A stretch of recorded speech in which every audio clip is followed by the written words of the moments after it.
Bases dropped on Soccer's morning show. It's another round of soccer down here. And as promised, batting leadoff. And this is why we're even earlier than Turner time. It's Glenn Crooks, voice of NYCFC and proud alum of the University of Georgia. Glenn, it is John, it is Jarrett. Thanks for hopping on for Soccer's morning show on a Wall Pass Wednesday. Well, thank you. I love the introduction, the introductory graphics. And before we went on, I suggested MLS time going at 08, but I'm happy to be on early. There's too much to talk about, and obviously we'll get into NYCFC. But yesterday, as news broke while we were on the air, I know that you had mentioned the new playoff format, and Jarrett and I decided to sit there and give the Siskel and Ebert thumbs down to the some of the aspects of the new playoff format. When it rolled out yesterday, what were your initial thoughts? Well, we had heard some of the possibilities along the way. Our boys at The Athletic, I had read their article in the morning with Phil Neville, Inter Miami head coach, and this was before the announcement, and Neville was getting into it as to how could they not have a playoff format for us. And he was looking at it from a sporting standpoint. Look, as a coach and as a program and with your sports science people and all these other individuals, you chart out the course of your season in a really particular way. And honestly, not knowing what the playoff format is, I think is reprehensible at this late date. That's my personal assessment just as a coach. I want to know so I could, chart things. And that might seem ridiculous. The playoffs don't start until November or whenever they're going to start. And but from a coaching standpoint in particular, it disturbed me that there was no playoff format till this week. And as far as the format goes, and that article, by the way, had some juice to it with the Pro Rel, and now The Athletic is no longer, they're not allowed to go to media day at Inter Miami. They're out, which is that talk about reprehensible. That's another thing we could chat about if you want. I really can't believe that. But the playoff form, the biggest thing about the playoffs for me that I don't agree with is that 62% of the MLS teams are going to the postseason, and that's ridiculous. There's only one other league of our big five, if you want to say here in the States, the NBA, that has more, and all the others, baseball, hockey, NFL, it's 50% or less. And I like the playoff format. So it's not, just in general, the American, it's very, and this best of three, there's nothing more American than that, right? Yeah. So I don't know. I'm more disturbed by the number of teams that are in the postseason than anything about the format, because I think you should having 7 in each division or each conference is not a bad thing to me, because there are so few points that separate a lot of those teams, especially near the bottom end of that. And throughout the course of the season, you might have certain things. It could be international duty and losing some of your players during the break when MLS plays games during the international break, which is also ridiculous in my mind. Again, from a sporting standpoint, that I don't have my whole team there. Yep. There's reasons why these things are done, but I don't like it. You might have injuries along the way. You get an ankle injury in soccer, you're out 6 to 8 weeks. So you're without, and that could happen to multiple players. And then near the end of the season, you have everybody back and you're all juiced and you're playing well, and you finish 7th and you still get into the postseason because you're a good team. So I think the rewards of having 7 in each conference make sense to me because of how long the season is and how sometimes maybe the best teams don't get in because of their situations throughout the course of the year. So that's my feeling. But 9 teams, and when this was originally, I don't even remember who put it out there, but it was out there a month or two ago, and I was, I immediately, I'm sure publicly, I said something to the effect that it's ridiculous to have that many teams in the postseason, and it is. But let's face it, there's one word as to why it's occurring: Apple, and that's it. I was going to say, I was going to go Money. Yeah. And that's Apple. How do you spell love? Money. Jarrett Smith for Glenn Crooks. Go for it. Well, I mean, y'all just pretty much hit the thesis right on the head. So I guess we'll just carry on with that one. Yeah, because I agree with you, Glenn, in the sense, especially when it comes to the number of teams in the playoff. Maybe it's because I am a romantic who grew up, at the very edge of the wild card era of baseball, where it's 4 teams getting in, Right. where the playoffs felt. I don't want to say it felt like a privilege. But if I could interrupt real quick, and then yeah. go on, is that in my era growing up, I was a baseball fan first. The American League champion met the National League champion in the World Series. There were no playoffs, but continue. No, yeah. I mean, it's even baseball has gone down this path of what if we did this and this and this and this, and now it's nigh unrecognizable. But I agree with you on the sense in terms of the number of teams. I wanted to get your opinion on because this is something that I have argued back and forth with people about the 1 leg versus 2 leg. Because I know after you get the best of 3, then it's a bunch of one-off games. How did you feel about that versus the 2 legs like they used to have? I like the 2 legs probably more because I've followed European soccer and how the Champions League works, and that's certainly one of the biggest competitions globally in soccer. And I always thought, and again, you have to understand, I look at so much from a coaching perspective and a sporting perspective because that's what I did for so long. So I like the fact that, it's a 180-minute game. It's not a 90-minute game any longer. So you really have to manage that. And so, some people the first leg is very cagey and, there's concerns there. So I like that format. I don't know if the away goal thing, not so much so, but I like the 2 legs. The best of 3.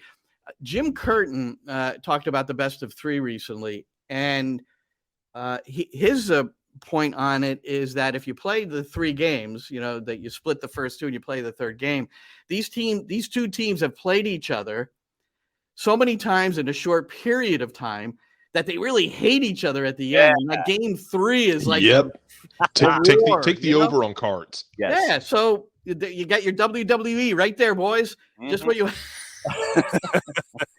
So that's an interesting perspective. The narrative, I think, for most that are chiming in on social media, and I'm telling you, I talked to a lot of players, certainly for New York City FC and the coaches, and they all really liked the format last year. The one-off. It's just a one and done, and it added drama whether you're in the road park or your home park. And Phil Neville in that article with Pablo Maurer and Felipe Cardenas, he mentioned walking into Citi Field in that playoff game. Miami lost to New York City FC last year in the playoffs, but he talked about walking into that stadium and it having a very European feel, like an English football stadium feel. It was that kind, and because he was talking about, the next step for MLS is, every stadium needs to be, the passion of the fan base. You guys probably aren't aware of this. I'm just back from a 10-day trip to England, and I saw 5 matches. I saw Palace Brighton at Selhurst Park. I saw Leeds Man United at Ellen Road. I saw Liverpool Everton at Anfield, and then Arsenal Man City at the Emirates. And I'm pumped for the season now because you just these the fan base, the passion, I can't accurately describe it. I sent some things on social media like the "You Never Walk Alone" being sung by Liverpool, all that. But if you're not there, and I was with my son, and he is still. I just told my wife he's still texting me. He's still reflecting on the trip because it was just the atmosphere more than anything. And so Phil Neville was talking about that. He talked about walking into Citi Field, the old baseball stadium, one of the 2 homes for New York City FC. So I thought that was pretty cool. Since you mentioned NYCFC, we'll go ahead and open that door. As the play-by-play voice for NYCFC, the Jury of 13, as I've called them, over at MLSsoccer.com, had NYCFC all over the place in their predictions. And we all know what preseason predictions are usually good for, and it's usually file 13 after the first couple of weeks. Everywhere from 2nd to 10th in the East, the Jury of 13 at MLSsoccer.com. What's your vibe for NYCFC and the Double Blue coming into this season? Yeah, I think that's reflective of the fact they've lost so many players. They really haven't added too much to replace the players that are missing.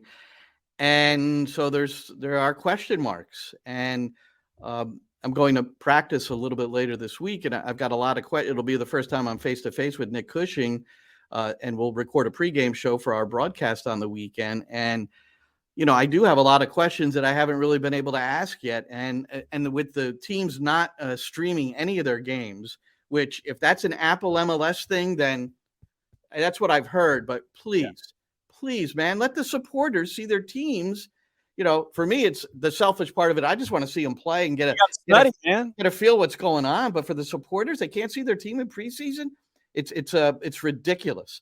And so they've got to solve that. Whatever, it's not going to be an Apple broadcast. People just, they hold up a video camera. Those streams sometimes are pretty primitive. It doesn't matter. But anyway. So here's the losses. I made sure I wrote this down so that I didn't forget anybody. If we go from mid-season last year on, Tati Castellanos to Girona, Nico Acevedo, who became a very, very, very important member of the midfield, he was loaned to Bahia, which is a sister club now, as is Girona. And you've got a list of sister clubs here. Alex Collins, free agent, he goes to Girona. Because that was going to happen. He wanted to desperately play in La Liga. So Anton Tinnerholm, free agent, he goes back home to Sweden, which I think it was his desire anyway. And he's playing for Malmo again, which is where he came from. Sean Johnson, free agent in goal, Toronto FC. So now you have the question mark in goal in a competition there. Maxi Morales, I'm telling you what, if he came back, he would have made positive contributions. And especially with this question mark about Santi Rodriguez, who's still training for Torque, but it's my understanding that New York City is in negotiations with Rodriguez because, again, Torque is Montevideo is a sister club, and if you go on the club first team on the MLS soccer website, Santi Rodriguez is still on there, but he's not at training. So, will he be running the midfield or be the attacking midfielder that he was so effective at last year, leading the team in assists? And so if you lose your top two assist makers, your top two playmakers in Rodriguez and Morales, if Rodriguez doesn't come back, that's a massive, massive hole, and it changes the midfield. It's a major impact on the midfield because now you're playing Keaton Parks as a 10, or you're playing twin eights with him and Alfredo Morales, and Justin Hack would be moved into a full-time role as well. So we'll just have to see if Rodriguez indeed. There are reports from what I'm told by my Spanish colleagues, out of Argentina and Uruguay, that put Santi Rodriguez back at New York City FC, that an agreement has already been pounded out or a signature is going to be there soon. Don't know. That's key. If they don't have Santi Rodriguez, that's going to be that's a real difficult replacement. That's something that's going to happen now in the summer, through transfer. And then if you want to get into the goalkeeping, it's Luis Barraza through Matt Freese, and I think it's pretty much a battle between those two. But I expect Barraza to start against Nashville. I'm not sure when that'll be announced, but he started all the preseason games. But Freese is good, man. So it'll be interesting to see how that goes. I wanted to ask actually about Nick Cushing a bit, because we know Ella leaves in the middle of the season last year. Nick Cushing takes over. It kind of from the outside. And we don't have the same perspective as you do, but it felt like from the outside, it was kind of stop-start at times with him. And then it hit its stride late in the season. You get the playoff run, go up on Philly in the playoffs. So what was the view from your angle on the progression they made under Nick Cushing throughout that season? Well, he was put in a really tough spot. So they were unbeaten in 8 going into the international break, and then Ronnie Dyla leaves during the break for Standard Liège. And now Nick is put into this interim role. So, it's almost you can't win because you're 8 games unbeaten rolling into it. And then there were a number of injuries, including Alexander Collins. For a long time, he did not have his full complement. And that was such a, and he tried not to harp on that because he never wanted to see it as an excuse. But when New York City started to perform well, they had their players. And the other guy who improved along the way, who became critical, And when he was stuck in Brazil on visa issues, only arrived last Monday, Gabby Pereira. I think he'll have a big year. And we talked about the departure of Castellanos. Eber, I didn't include Eber in that list. Eber is gone to Seattle. He was the backup striker. And that means Tylus Magno is going to move into that front runner's role, I would think, with Pereira on the right and Thiago Andrade on the left, another young Brazilian who now needs to really come into his own. He hasn't, but he's got exceptional skill and speed, and he can get a lot done. So I think Cushing, you had to give him a bit of a pass in there because there was a stretch where it was seriously looking, not in a positive way, and there was maybe not a playoff berth, and who knows what would have happened if they didn't get into the playoffs. I think he still would have been brought back this year. And, one of their best moves, certainly in the offseason, was signing Nick Cushing permanently. I think he's a very good coach.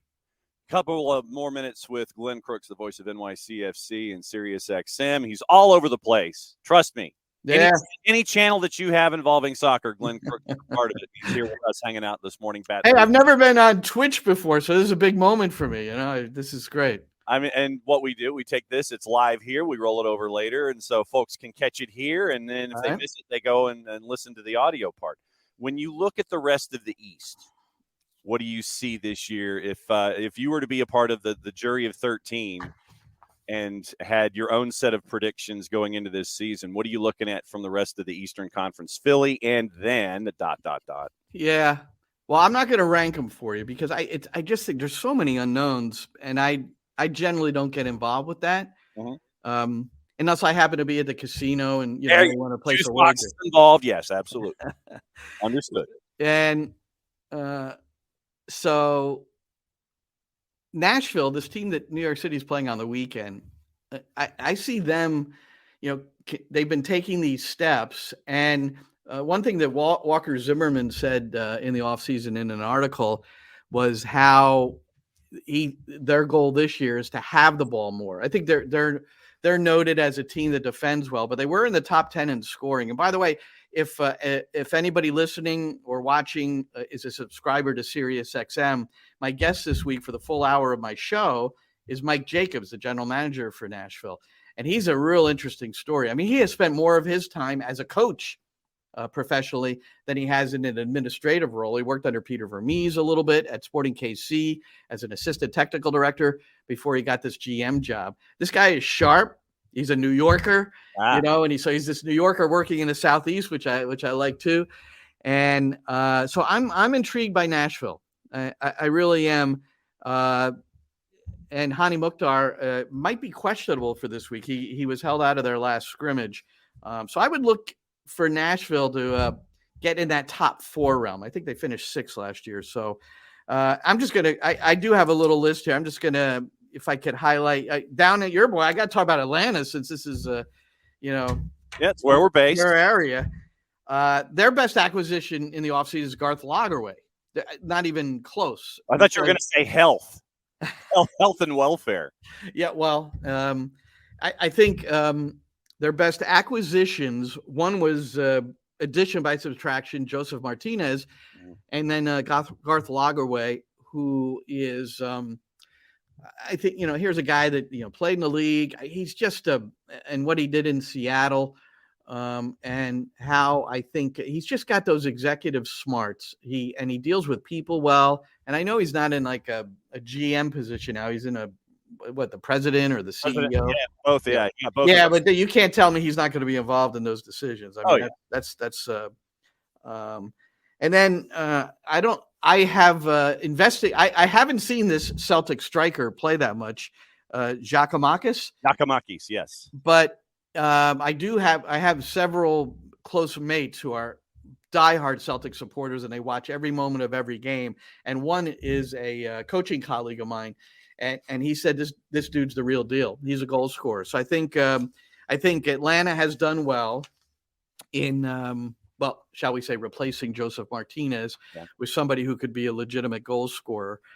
Beyond that, FC Cincinnati, another team that just, you just love the way they're coached. And, the guy, Pat Noonan came from Philadelphia under Jim Curtin, and they're both very similar in their not concerned about possession, very strong on the counterattack, like to press and win the ball close to goal. I mean, a lot of teams are starting, are doing that, but this is like, their DNA. But the biggest news in Cincinnati is that both Brenner and Vasquez are back. Mm-hmm. And both of them were under consideration for transfers.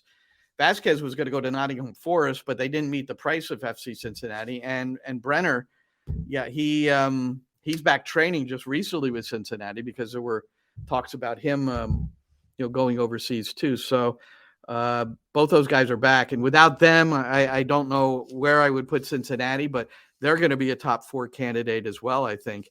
Beyond that, Philadelphia, they'll have the exact same lineup that they had last year. So sometimes that doesn't work. You need these subtle changes are important, but under Jim Curtin, I don't sense that that's going to be an issue. I don't think he'll let that be an issue.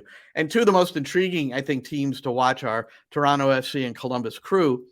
Toronto, because, Toronto could go from worst to first. I mean, that's how dramatic it might change for them. They now have Sean Johnson, an MLS champion goalkeeper from New York City FC. That's got to be a positive because they went with the Bono, Westberg. I don't know who else was there, but they've really struggled in that area of the pitch. And the thing, and I don't think you can ever discount, guys, the Insigne and Bernadeschi, that they came in the summer and they're going to be better, having a year under their belt, having settled in, in terms of living there. And that's a team that, and I have faith in Bob Bradley and what he can do. And Michael Bradley looks like he's going to be sitting in the hole again in the midfield. So I don't know how much longer he can last, but I look out for Toronto. And then the Columbus, I'm intrigued because of Wilfred Nancy. And one of my recent guests on SiriusXM FC was Nate Miller, the San Diego Loyal head coach, who took his pro license with Nancy and several others. And he said, this guy is brilliant. He spent a lot of time with him, just listening. And so that's a team I want to look at closely too. Yeah, Toronto also adding Matt Hedges at the back as well. Before you go, I wanted to talk your defending, repeating national champions in the other football, college football. You are a UGA alum. How does it feel to be at the top of the mountain for 2 years running and probably 3 by the time we're done? How does it feel to be? Well, it's almost like as long as it's not Alabama, I'm very happy it's Georgia. But as long as it's not Alabama, I have a high school mate who went to Alabama. We go back and forth, and then when Bama had, they had the best of us for a while there. But my biggest question is, did they make another? I have a Coke bottle. Do I have it handy? Oh, can I run and get it so you can look at it? Yeah, go run and get it. Hold on. It's right here. Okay. So Glenn, I'm guessing Glenn is getting his national championship from the early 1980s Coke bottle from his office. This is massive. This is massive. So this is they won the national championship in 1980. That's epic. Herschel Walker was a freshman. So here it is. I'm never opening it. And then back here, it's got the whole awesome schedule. And this is the coolest thing. Then they won it last year. And I have to say, they had a very lame replica. So I was even told not to get it. Wow. So I'm wondering if they've, upgraded the winning Coke bottle. I can't believe they should have just done the identical thing and then put the darn year in the schedule here, man. Exactly. So to tell you what I will do, DM me your address there at Crooks Estates. I will try to track down a Coke bottle from this past national championship, or maybe even a 6-pack, and I will ship it to you. So you can have it there in at Crooks Estates, okay? Yeah, I've got it right up here on my. I have a second one up here, and then the third one would be wonderful. Okay, so before you go, time for the plug. What are you doing? What parts of the world are you in? Meaning all of them. So go ahead and lay out the promo for me. What's going on? Well, if you ever have a chance to go watch a match at Ellen Road, the home of Leeds United, go do it. And Anfield. We saw Anfield. I mean, they were exuberant and then in misery in the Real Madrid game on Tuesday. But you could hardly eat through the TV. You could capture the emotion and the noise in that building. It is really quite unbelievable. But I'll be on the New York City FC circuit. I travel with the team, so all the radio is done from the stadium. Yep. And we're on. We don't have a home radio station. Our thing is all digital on TuneIn, the app, which is a worldwide app, and also NewYorkCityFC.com. And so it's pretty easy to find. It's just the New York City FC network. Not that anybody listening here is going, but maybe when we play Atlanta, turn down Jason and maybe. Whoa! Wow, a two-speaker experience, and coaches. And we're still trying to sort out. The home team gets this drop down on the Apple app so that people can tune into the hometown broadcast. I'm not sure why they're not doing the away team to do it, because that seems to make more sense to me, but not every. I'm sure there's a technical reason why. I think you have to hardwire each signal to the TV truck, and then it's got to go out. Well, the problem is most radio doesn't travel. I know Jason and I do with our teams, and I'm so. It's really it's a privilege to work for New York City FC, and I'm very happy, and it's. I know that we're privileged because of the fact that they travel us, and there's very few radio that travels, and they let us on the charter. And it's really been for me personally, it's just been a great gig. I've been there since the first kick, and then was there in Portland for MLS Cup. And, there's been ups and downs. I'm friends with Patrick Vieira and Jason Kreis and Dome Terran and Ronnie Dyla. These are all really different guys. And Nick Cushing and I are quite close because we have this shared experience of coaching Carly Lloyd. I had Carly at Rutgers. He had her at Manchester City for the women there. And these guys are, to me, they've got such a great football heritage. And so it's really, it's been very, very cool for me. And the SiriusXM show, man, it's like my one goal is to get Pep Guardiola on, but I keep getting told that's not going to happen. But I've had just many MLS coaches on with me to share their experiences. USL, club coaches, players, administrators. It really runs the gamut. So I'm a better coach now since I started this show. About 8 years ago. So it's I'm a happy guy, and here's my this is where I do most of my interviews right here. Yeah. See Bob Marley over my right shoulder. He's my spiritual leader. Absolutely. And that's it. All right. Question from the Twitch pitch. Did you get a ring when NYCFC won the title?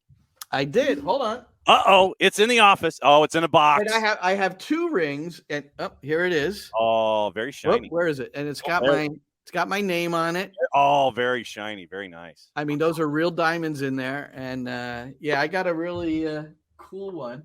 And to plug my brothers and sisters at Rutgers University, this is when we went to the Final Four. I say we, my assistant for many years, Michael O'Neill, was the head coach for the two Final Fours, and that's a ring from there. So. Strong.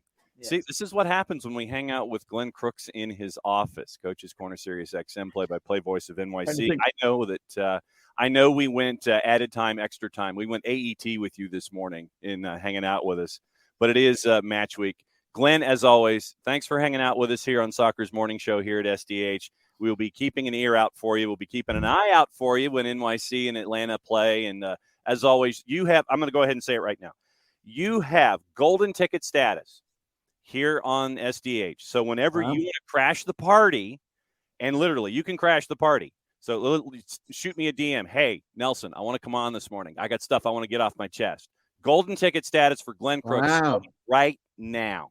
Wow. Well, maybe we should do a show on media being prevented from entering a facility because their coach tells the truth. Can we do that one? I mean, what the heck is going on in this world? But thank you for that offer. And get out. If I do come on again, I want Jason in here. What if, man? What if you're coming on? Jason is spending a lot of time up at the practice facility. He's doing stuff with Atlanta United. And so it is literally the caddies at Bushwood now. That is what we have here. It is me and Jarrett and everybody else. Well, that's good, man. That is good. And Jason comes in occasionally as the special guest star on the Quinn Martin production. So that's where we are. So it's like Barnaby Jones now with Jason. Glenn, always my friend. Thanks for hanging out with us. Thanks, man. Appreciate it. Glenn Crooks, who is everywhere, and I mean everywhere when it comes to everything soccer. Coach's Corner, SiriusXM, and the play-by-play voice of NYCFC. It's always fun to have Glenn on because we can talk Georgia football, and he slams the University of Alabama. It makes my wife happy because she's an Auburn alumna. So it's always there. It's good to have Glenn Crooks on when he comes in. And so a little birdie told me that perhaps on Friday maybe Jason might be hanging out with us for a little bit. We can whip around and we'll try to figure that kind of stuff out. We do have this, by the way, and let me see if I can figure out how to do it and not blow my ears out and blow your ears out. So this happened while Glenn Crooks was on this morning. And so here we go.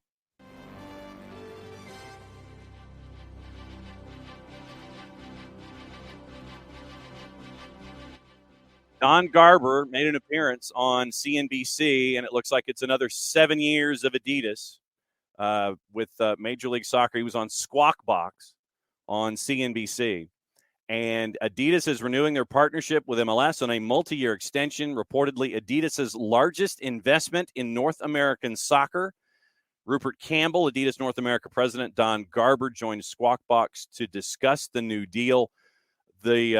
According to Charlie Boehm, Don Garber all but confirms the re-up through 2030 is for $830 million. The previous extension through 2024 was a 6-year deal for $700 million. So if we divide 6 into 700, you're looking at 163? Is that right? 6 and it's 1, 6 into 10, 1, so 116. Sorry. So 6 into 116 per year under the current deal.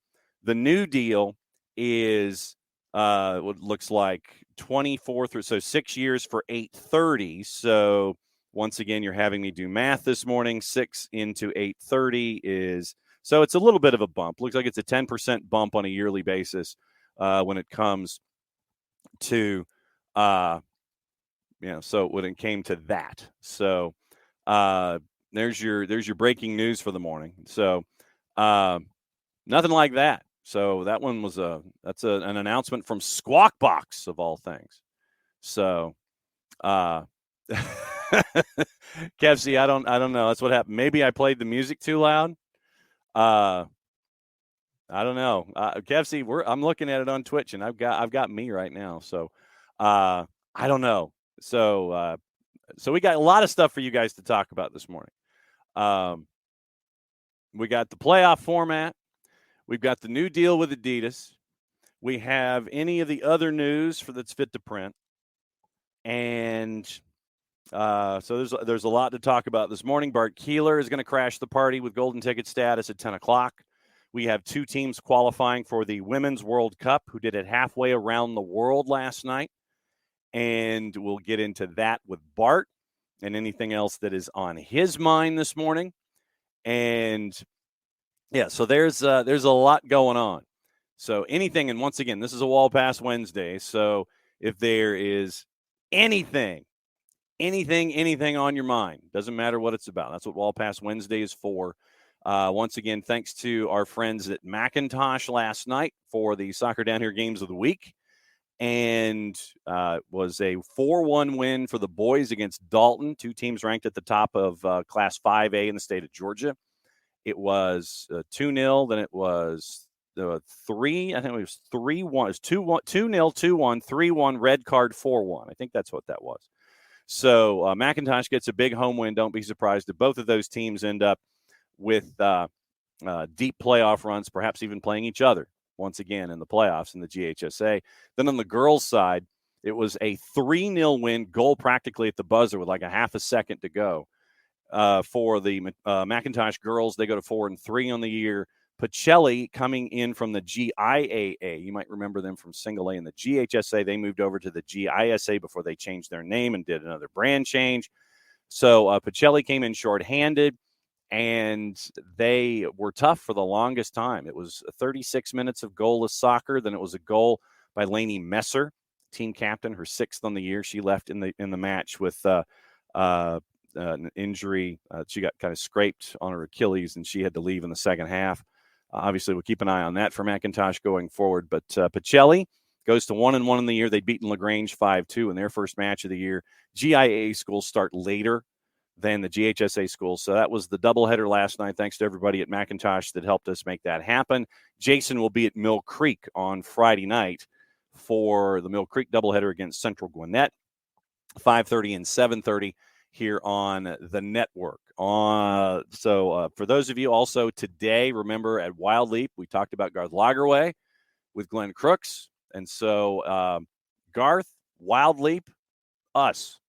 It'll be good to catch up with Garth. And I think that starts at 5:30 because the women's team in SheBelieves is later tonight. And that will be, I think it's 7 o'clock. So what we're looking at for those of you that have caught up with our friends at the Flood Project, and it looks like Garth is going to be 5:30 to 6:30 maybe, and or 5:30, 6:15, and we'll catch up with our friends at Wild Leap because we're down there, downtown Atlanta, Wild Leap's new branch office, and we'll catch up with Garth Lagerway there. It'll be great to see all of you guys there.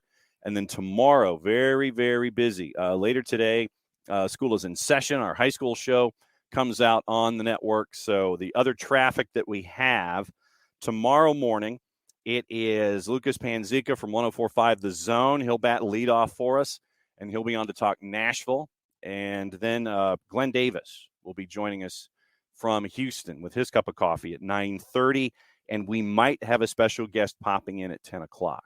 And so that is Thursday. Friday is normal. It is our friends at Beyond Goals Mentoring hopping in at 9:30. Weekend Whip Around starts at 10. So that is your traffic for the rest of the week here. Very, very busy week here at SDH. And so very, very busy. And once again, it's match week 1.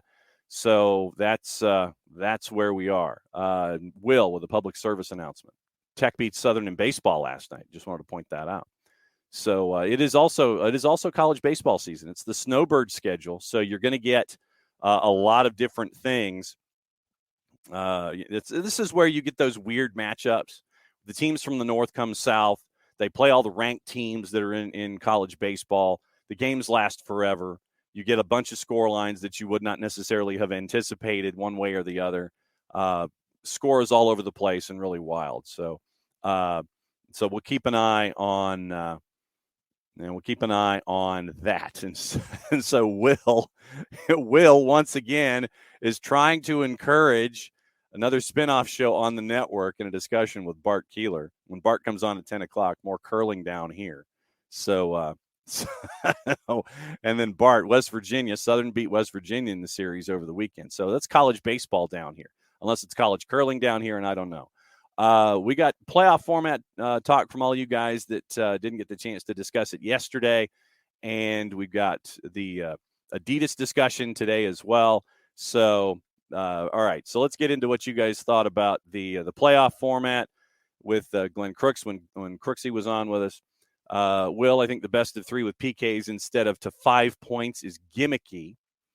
And Coco, when it comes to the managers, it should also mean firings for most managers if they don't make the playoffs. Because if, as Glenn had the numbers, 62.5%, 5 out of every 8 are going to be making the playoffs, then that 3 out of 8 really does put the pressure on them. So we'll see what happens. Coco goes, there may be 2 teams per conference that can justify not making the playoffs every year with this format. And Michael, not a lot of folks like it. Not a lot of folks like this format. But what I do think, and this is what we got into yesterday, is the idea that maybe, just maybe, we get into the 2 legs in the conference semis and the finals and go back to the single final. But you don't want to dump all of that all at once. I'm hoping against hope that that's the case, that what you have with this best of 3 in the opening round is the first leg in this. It's the first stop. So maybe, just maybe, thinking out loud, perhaps, possibly, maybe, soon to be, maybe a couple of years down the line, you go from this best of 3 or 5 points or whatever the heck you want to classify it with. Maybe you go to the 2 legs and the semis and the finals. This gets announced in a little while, but not right now. Instead of saying, okay, we're just going to dump all of this on you here, so you have to figure out how you're going to manage the playoffs a week before everything starts. So we all know that this is to give Apple TV more revenue opportunities and more inventory to give them that chance. Apple is looking for inventory so they can sit there and go to sponsors and say, we have X number of games. You can get the exposure from Leagues Cup, MLS Next Pro, league matches, whip around show. And hey, what we've done with the playoffs in this opening round, we've gone best of 3 or 5 points, however you want to phrase it. 2 wins, win and 2 draws or whatever, however you want to phrase it. It is all about inventory for the new TV partner and trying to figure out how they can get as much inventory for their sponsorships as possible. Awful Announcing had 4 points that they had. We'll get into that now that we're getting back into the TV deal. We'll probably get into that here in the first hour.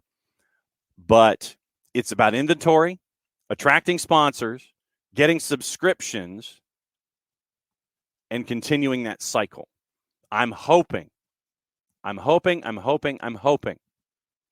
that they go to the 2 legs in a couple of years. Like I said, you don't want to dump, okay, we're a week away from the regular season, so here's your playoff format, and then it's a boatload more games. It could be 5 more games for you if you max things out down the line. So you want to lay it out now and then maybe take that second step a little later. But no, to be honest, Michael, not a whole lot of folks are fans of this particular format. So that's where we are. And, home and away, that's where it was. Coco, once again, first leg cagey and concerned. No one told Real Madrid and Liverpool that yesterday. Liverpool had a 2-0 lead. Then they didn't. 5-2. You stare at that and you're going, wow. I mean, that's just painful. Painful for you Liverpool fans yesterday, no doubt about it. And the question goes, has Jurgen Klopp run his course? Kind of thinking maybe, you've got to do something.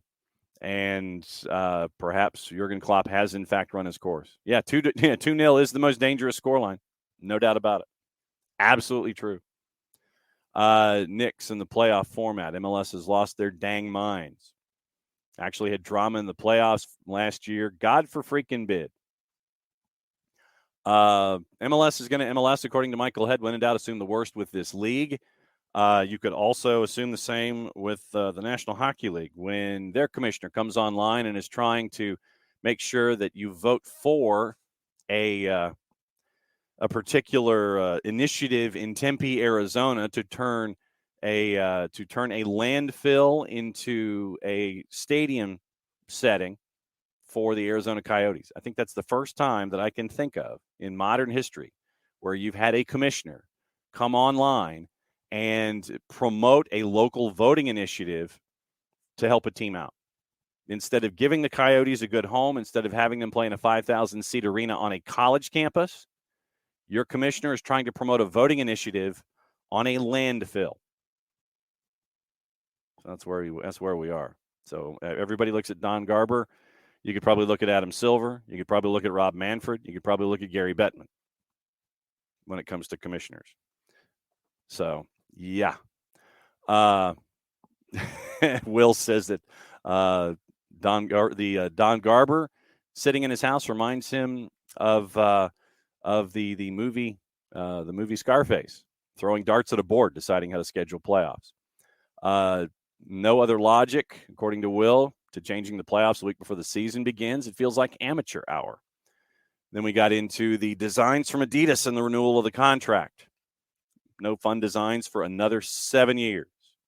We'll get into my Thrashers rant here in a bit before Bart joins us in 12 minutes. And Nixon, like I said, if it changes next year, I'm hoping it's to give you the two-legged semifinals and finals in your conference. You don't want to do the playoff dump all at once, because it's going to be bad enough in quotation marks. It's going to be enough of a challenge for your coaches to sit there and try to schedule and figure out how you're going to manage things with Open Cup, with Leagues Cup, with regular season, and now this playoff format. I'm cool with it if it leads to two legs. In the conference semis and the conference finals, if this is the first step to something, I'm hoping it does. Like I said, that's just me. So, and true. And Emilio, you probably are right on some levels. By October, we will have forgotten the timing of this decision, but yeah. And Michael, it was very, very cool to have Glenn Crooks join us. And so Glenn has golden ticket status, and so he can come in and vent his spleen whenever he wishes. Michael, once again, changing playoff format seemingly annually and announcing the current format less than a week before the season starts make MLS look Bush League. That's the stuff of minor league soccer. Abby, change of format for playoffs should have been made and announced prior to schedules coming out. And so there's that. Burned. Feels like MLS is still making the mistake of copying other American sports with these 3-game playoff series rather than truly understanding how soccer works. Long playoff series work in the National Hockey League and the NBA, but you don't need these in soccer to have compelling cup competitions, which is what playoffs are. So, like I said, I'm sitting here and I am rolling down the comments, and especially when Glenn said turn down Jason. Yeah. And Abby, you and a lot of folks in New York can't wait to have Dylan Butler Stadium squared away with us. So hopefully once the season starts, Dylan can have time to get above the waterline and hop back on with us Wednesdays at 10 o'clock. And Coco, yes, SDH has waited 7 years to have synced radio with a TV broadcast. We'll never turn them down. Burned, Nick Cushing was a great coach at Man City Women. Fantastic. And Michael, there you go. The ring is bigger than the championship banner. Absolutely. There's the one-liner right there. Michael had +1. Absolutely. So, no, it was, like I said, it was fun to reach out to Glenn and to be able to have him here as a part of the show. And so, Michael, once again, moving on to the expected starting 11. Did Etienne play any on Saturday? Is he going to be available this Saturday? What about Miles and Goose? Those are all the questions. I think let me double check. I think Derek came in off the bench for the match in St. Louis. So let me double check really quickly and see if we can come up with something here. So let me see if I can come up with the match in and of itself. Atlanta United, St. Louis City. I feel like I have to type that in caps too. Let's see if we have anything resembling a line score. Okay, St. Louis today. Let me see if St. Louis today has anything on rosters and who was in and who was not. They do not, because once again, remember, this was behind closed doors. And let's see. So, closed door match, starting lineup. Yeah, Etienne Jr. was on the bench. Not a whole lot of details. Etienne Jr. and Abram did come on for their first minutes. So, one sentence. So, we did get minutes. Don't know how many. But Derek Etienne Jr. and Luis Abram did come in to to see what's going on in the second half. The starting lineup in St. Louis was really interesting, especially when you had up front, you had Luke Brennan and Jackson Conway and Luis Araujo starting off in the first 45. So one sentence, but yes, Derek Etienne and Luis Abram did have minutes. So that's where we are. Abby on the uniforms. Yucky yuck. I think that's the official hashtag for a lot of you. Need new designers to work with what the teams want. We want more individuality in designing kits. And for MLS saying the teams had to release their kits prior to when we had our kit release scheduled. I can't wait for as a guy I'm a jersey guy. I admit it. And I like obscure. I like the jerseys from, clubs all around. I mean, I've got the Cat 5 jersey for Tormenta in my stacks. I've got a Forge from Hamilton. I think and Olive and York is really taking a lot of my money recently with all of the efforts that they're doing. I've got a lot of different kits from England, got a lot of different kits from Europe. Friends have sent me things like this. I would love to see like an Outcast design for a third kit for Atlanta United. I think that'd be pretty awesome. That's just me. But get an Outcast designed number third Atlanta United jersey. So that would be cool. Burn. Yes, we'll be getting into this with Bart when he hops in. We'll talk a little SheBelieves, talk a little Women's World Cup. Congrats to Portugal and Haiti, even though Portugal makes me sad because there are better teams in Europe that didn't make it through. Austria. Thank you. So there you go. We'll talk about that. And, and there's the baseball down here discussion. Southern takes a few P5 scalps every year in baseball. They absolutely do. That is absolutely the case. And they've done really well. And they'll make it into a regional, and they'll cause problems in the first round. So we got that. And a lot of college baseball talk, which is a direction I would never have anticipated here. But it is a wall pass Wednesday. Anything is possible. David, playoff scenario seems like a trial balloon to see what works and fails. So in 24-25, they can create a solid format. Best of three is so dumb. Remember, it's all about inventory. Think about this like a television programmer. You're in the first year of a television deal. So what are you trying to do with the amount of money that you've invested, 2 double extra large over 10 years? $2 billion deal, 10 years. What, if you are Apple, are you going to do with your partner? If this partner has gone the non-traditional route, has pulled away from network over-the-air broadcasts, with the exception of the occasional deal where Fox, TSN, FS1, they get that one-off every week. Fox Deportes is taking over for 2NA, which I found to be the most surprising element in all of this. If you're a new partner that is investing a lot of money, you're trying to either recoup the money or turn a profit. How do you do that? If you're a streaming service, you get it through subscribers. You get it through the folks that are peeking in. You get it through all those season ticket holders, trying to get them to sign up for all the other things that are going on at Apple TV+. Full disclosure, we've subscribed to Apple TV+, and we have Season Pass. But in that, once again, you are looking at inventory. If I'm Tim Cook or whoever's in charge of Apple TV, I'm looking at commercial spots. I'm looking at sponsoring opportunities. I'm looking at what we did with the baseball package and trying to figure out, okay, what could we have done differently when it comes to product placement, sponsor placement, and everything else that is associated with that new product. I'm looking at investing in this new product. How do I do it? To create as many chances for myself where I can recoup my investment of $200 million a year. It's a big investment. So you do it by trying to bring in as many or all, if not all, the properties as possible. Pre-game show, whip around, post-game show, post-day show, and you're looking at all of the sponsor elements inside a game in and of itself, all the halftime stuff, going to actual physical commercial breaks for a streaming service.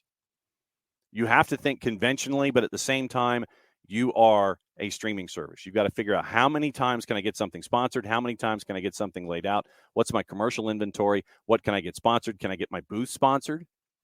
Anything that can attach a price tag to it, that's what you're going to try to get. And so that's why I'm hoping or thinking that this playoff introduction is a first step to 2 legs. Once again, gives you more opportunities for more legs, and it also covers your bases if everything in that first round doesn't go 3 games. You get those games made up with 2 legs coming back the other way as I sit here and think this through. So that's where it goes. Yeah, and Joe, that's a safe assessment. Once again, everything is not a huge fan. Format changed due to the Apple deal, but obviously I know a lot of folks would have said, could we have done this sooner?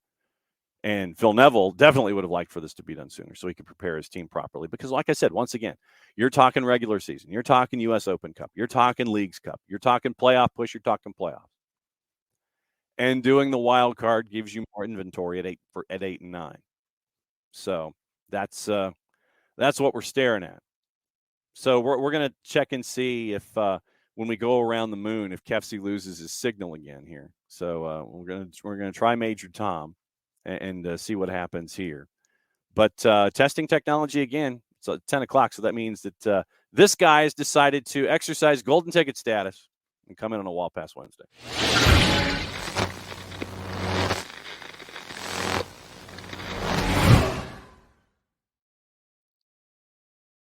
Beat 2, 3, 4. Bart Keeler with the nondescript coffee mug this morning. Nondescript coffee mug this plain morning. One. We're going through the conversation that we had with Glenn Crooks. We're going through the conversation that we had yesterday about the playoff format. Folks are still kind of chapped about that. We're talking about Adidas this morning and another 8 years in the line for Adidas. We've got teams that have made it into the Women's World Cup. Very, very cool moments halfway around the world, very, very late last night. We've got SheBelieves tonight, if I believe, we have SheBelieves. So we have a couple of things to talk about, Bart. So where would you like to start here as we are in hour number 2? Well, let's start with some new additions to the Women's World Cup field. We have 2 new teams that will be competing that we know of for the 2023 Women's World Cup this summer. Congrats to Haiti for making it, and Portugal. They're both debutantes, but specifically to Haiti because they're CONCACAF. That's fantastic. We got another one playing today, Paraguay versus Panama. We could have 6 CONCACAF teams in the Women's World Cup, which is really cool. And, I think this is hopefully kind of an example of what we'll get from that 48 team thing that we're getting from thing that we're getting for the World Cup in 2026, where you have these mini tournaments that determine who the extra teams are, as opposed to just handing Europe 800 of the bids, which probably is what they would prefer. But it could be just a banner year for CONCACAF at the Women's World Cup. You've got Jamaica going back again, which is fantastic. Obviously, USA, Canada. We know we've talked about the Canadian problems, but they are still the reigning gold medalists. You've got the reigning world champs of the USA, both heading to the World Cup this summer. That's fantastic. And now you've got 4 of their confederation mates going. Hopefully, 4 of their confederation mates going with them. So really awesome news for CONCACAF. But John, if you notice, there was one nation we did not mention in those 6. So I don't know what Mexico is doing down there, but apparently they have the best women's football league in the world, so I've been told. But they can't qualify for even the World Cup at this particular type of format. As Bart takes a sip out of his nondescript coffee mug at the end of his sentence and puts it back down. Beat 2, 3, 4. I just, but it's good. It's good for CONCACAF. Oh, no question about it. And I mean, I am one of those folks that, and what Liga MX Femenil has done, and with their television partners, at least in past seasons, where Tuda NA gave Liga MX Femenil Monday night, and it ended up being like it was Monday Night Football, and it was triple header, and they lined it up, and I thought Tuda NA did a great thing there in trying to give Liga MX Femenil a lot of exposure in a normal way. It wasn't on a streaming service or anything like that. It's like it's over the air. Here's Liga MX Femenil, and here are the matches. Yes, we know some of them are going to be lopsided, but they put the effort out there to have this product available for anyone who wanted to watch it. And the NWSL, kind of going off on a tangent because that's what we do on the show, the NWSL is coming up on a TV deal idea here, and you wonder what the NWSL is going to do now, seeing what Major League Soccer is doing and going to Apple TV Plus. Do they stick with their conventional over-the-air partners? That's the biggest thing, I think, now for the NWSL is they try to figure out where they're going to go in the next stage of their evolution. Yeah, and I think NWSL, honestly, I like the format they have right now, minus the Twitch streaming thing, which is weird. But I like that they have decided to go with a streaming forward package because that means you can get all the games no matter what, right? I think that that is good. I love that Liga MX Femenil has the over-the-air broadcast partners. I think that's fantastic. But having the streaming service, meaning you can get every single game, is to me better than having one or two games on air every week, just because you're serving your fans. And I think soccer sometimes forgets that we need to serve the people who are willing to consume the product versus trying to just hopefully randomly catch new people. That said, having your marquee match every week on CBS or CBS Sports is a great thing, and you need to have your championship on an over-the-air broadcast partner, as we just talked about with MLS going to Apple TV, but still keeping some of that with Fox. I think that is important. But I think the streaming forward plan makes a lot of sense, especially for soccer consumers, when we can opt into that. But when we do opt in, we get all of it. Again, I think Apple TV has done a great job with MLS saying, look, you buy the package, you get every game anywhere, no blackouts. That's fantastic, right? But we're going to give just normal Apple TV subscribers 40% of the games at no extra charge, which is great. Again, you're trying to get some latent subscribers. Plus, we're adding a game every week on Fox, plus our playoffs and championship. And I think that's really the route that you've seen, John, NHL go. I think that makes a lot of sense for soccer because, again, we're not a mainstream sport as much as we like to talk about it. But even with the NBA or MLB, you still rely on regional sports networks, which, as we've seen, are dwindling, bankrupting, and imploding. So this is a much safer option to make sure, and again, every game fans can watch, which to me is way more important. You do have to give the fans, your fans, what they want to watch. Jarrett is back with us for hour number 2. Jarrett, we have gone down the rabbit hole of the Apple TV Plus viewing in WSL and Women's World Cup and all this kind of stuff. So Bart has exercised golden ticket status to come in for hour number 2 to talk about all these things from his nondescript coffee mug. What's on your mind? Just hearing, just kind of hearing the tail end of what Bart's going on about there. So, like, if this scheduling and playoff fiasco is because of Apple, I mean, there have been good and bad with Apple. From what we've seen so far, I think one of my favorite things that I'm sure it's been talked about and I missed it, and I apologize for people who have talked about it and I've missed it, has been the video quality. Because if we're honest, we haven't talked about what Apple TV Plus has brought to the table after their first soft launch on the weekend. Go for it. Because if y'all remember, some of those ESPN games were flat out embarrassing. Yeah, like it's looks like you're running down 10-year-old cameras. I know that it may not sound like much to some people, but that is it is an eternity in terms of that sort of technology. And the fact that Apple has been bringing that sort of quality is great, which it should. Personally, I think that Apple is using MLS as their testing ground for potentially going after one of the bigger leagues, be it NBA, be it NFL, whatever. And this structure is really going to be similar to the NFL. I'm just saying, in terms of games are starting, uniform times, uniform days, with minor exceptions, and with broadcast teams that operate all around the country, and you'll start to get those designations of A teams, B teams, C teams. They might not have technical names to them, but you're going to recognize. You don't have to tell me that John Champion and Taylor Swellman was ESPN's A team. Mm-hmm. You didn't have to tell me that John Strong was part of Fox's A team. You just know it. You didn't have to tell me that Joe Buck and Troy Aikman were Fox's A team for football. So I think this will be a testing ground. I think there will be more good and bad with Apple. Like this whole fiasco with the playoffs and waiting till now, yeah, it's not a good look at all. And if they had a hand in it, I think that makes sense. That's one of the bad things. You can go and kind of build your Venn diagram out or your 2-column notes, however you want to do it, however you want to list it out of the good and the bad with this.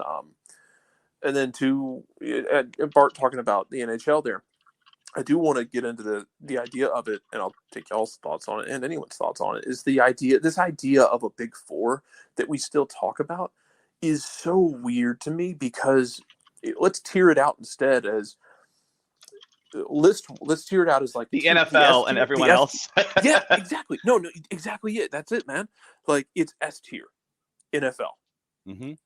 A tier, A minus tier is NBA. Below that is MLB. Somewhere out around the rings of Neptune is the NHL compared to those, but above others. And it's like we group this Big Four. It's a hell of a big circle you're making to group it as a Big Four because even those four are not created equal. And if MLS breaks into that, I don't like the idea of like MLS being excluded from the Big Four conversation that way. I don't mind it in the sense that maybe, yeah, it's not as big as NHL yet, but to put in it to group NHL with the NFL or to group MLB with the NFL and then push MLS outside of it it's just a really specific grouping that you are doing. You're making a boundary that is very uniquely built to do so because frankly none of them are touching the NFL. No, not a bit. Awful Announcing had 4 points on the back page. They have a newsletter that they release. And they had 4 points about the biggest questions for Apple's MLS adventure. And I'm going to run this through and run this with you guys and see what you think. Number 1, how will the technology and viewer experience hold up? NFL Thursday Night Football was largely a success from the technical side, Jared, as you mentioned, with few noticeable glitches or outages. Given the tonnage of games, many happening simultaneously, the user experience is going to be something to keep an eye on. How viewer-friendly will the setup be? How smooth will the streams be? Will viewers engage with things like shoulder programming and the whip-around shows? If those are successful, it could be a template for other leagues to follow. Point 2, will fans show up? MLS has never been the most widely watched sports league, even within its own sport. Last season, the EPL drew an average of 507,000 viewers across NBC networks, while MLS games on ESPN drew just 343. Now, with MLS going to Apple, there'll be only one game a week on television with Fox. Will viewership on linear games be impacted by the league going behind a paywall? And more significantly, will MLS's Apple TV Plus numbers justify the revolutionary move? We got to quit basing everything just on linear over-the-air television. Yeah, it's 2023, man. We got to quit pretending that, only this many people tuned in with rabbit ears to watch the game on Fox, so it failed. Y'all know how many people are streaming games on the Fox app and how many people on top of that are jacking somebody else's Fox app account? True. That thing gets shared around left Jared, and right, man. I'm a Big 12 fan, and a lot of our basketball games got shifted only to Big 12 now on ESPN Plus. Like half of the WVU games that I've tried to watch are only on the ESPN app. Do you think ESPN took literally the greatest conference in college basketball and put it behind a paywall for nothing? I appreciate the violence you have chosen towards the ACC, and I endorse it. The ACC is crap. Tell me another conference that's going to get all 10 of its teams in the big dance in March. Sorry to get college basketball down here on you, but like my point stands. Even ACC and SEC have put themselves behind a paywall. The SEC football puts multiple games a week behind a paywall.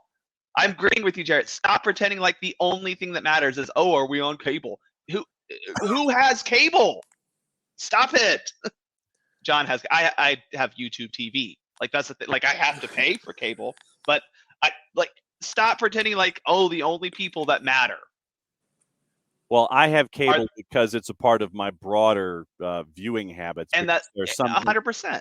Some things that I need to watch are on cable and not in other places. No. Honestly, Coco, the Sun Belt deserves to be on ESPN Plus because nothing else can allow the insanity that comes from Sun Belt Conference football. Fun Belt is always Fun Belt. That's why he's right. The Sun Belt almost like building the concrete walls around Chernobyl. You need something to contain the Sun Belt and protect it from itself and protect others from it. We had this discussion the other day that some of these smaller baseball conferences in the South are basically bloodbaths. Mm-hmm. It's just a multi-month bloodbath all the way to Omaha. Yeah, and then if you want to play Dallas Baptist or Houston Baptist, you take your life into your own hands out of their independence when it comes to baseball. And Mike, to Michael's point, yeah, ACC is down this year.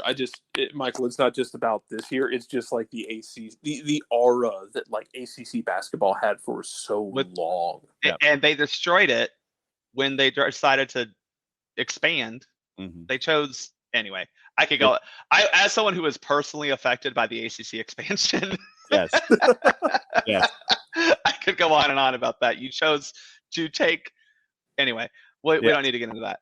Michael, go get involved in the Sun Belt because the Sun Belt is not necessarily great, but it's always entertaining and incredibly drunk, and they all hate each other so much. Absolutely, that is absolutely People true. do not understand the animosity between teams in the Sun Belt. They don't understand why Southern and App State hate each other. They just can't fathom it. It's like because they've been battling for national championships since 1970.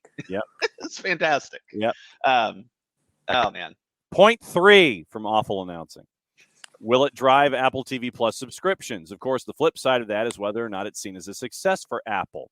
Will the presence of Season Pass drive subscriptions for the service and grow the platform? It's being included for MLS season ticket holders. Or is Apple using this as a marketing ploy for bigger leagues to join up with them down the road? Answer yes. Well, I hope the answer is yes. That means they're going to do a good job with MLS, right? Like, yeah. Like MLB is going to have to face the music when it comes to these regional sports networks, right? I mean, yeah, it's becoming a problem. I don't know how it's going to be watching the Braves this year. Yeah, with Bally's potentially going under. Like, we don't even know about that yet, and if Major League Baseball is going to be pulling the rights back in themselves and trying to figure out how to do it that way. Point 4. Is it good for soccer in the United States? This is from our friends at Awful Announcing. Fundamentally, this may be the most important question moving forward. There's no doubt that soccer is one of the 4 major sports now in America. It's just done so on the back of the global game instead of the domestic league. Now, as MLS goes to a subscription service with no local television deals or announcers, can the league sustain engagement growth at the local level to make new generations of fans?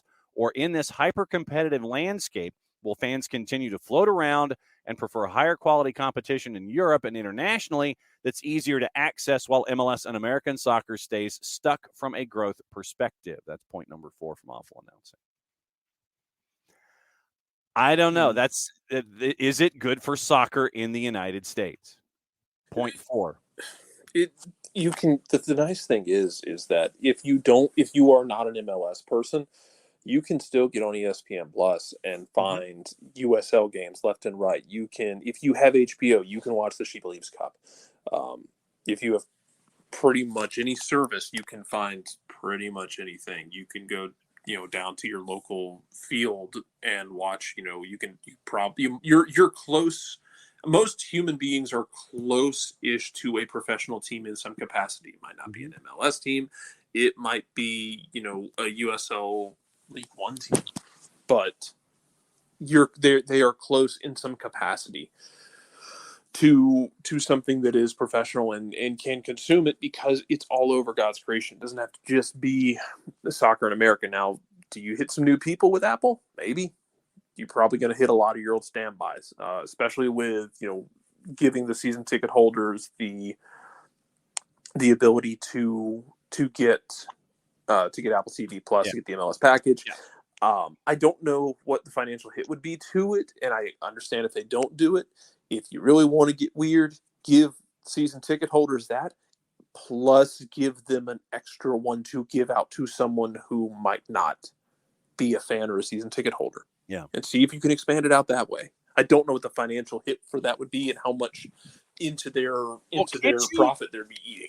Can't you share your subscription to Apple TV Plus? It has to be with a certain amount of people and through a certain way. Yeah. You don't just like give your login to people. It has to be through the home sharing or family sharing kind of package that you have. Now, granted, you can add, I think, up to 6 people on that. Yeah. Right. But, it's not just anyone. Okay. Like I can't give it to you one day and then Jarrett the next day. I mean, I guess I could if I want to go through the family sharing plan on my phone, but like, there's a lot there, man. Yeah, and the T-Mobile Coco brings up the T-Mobile free pass. Yeah, feels like a good way to get new. Yeah, it's great. Yeah, I want to see if T-Mobile's going to keep going with baseball this year.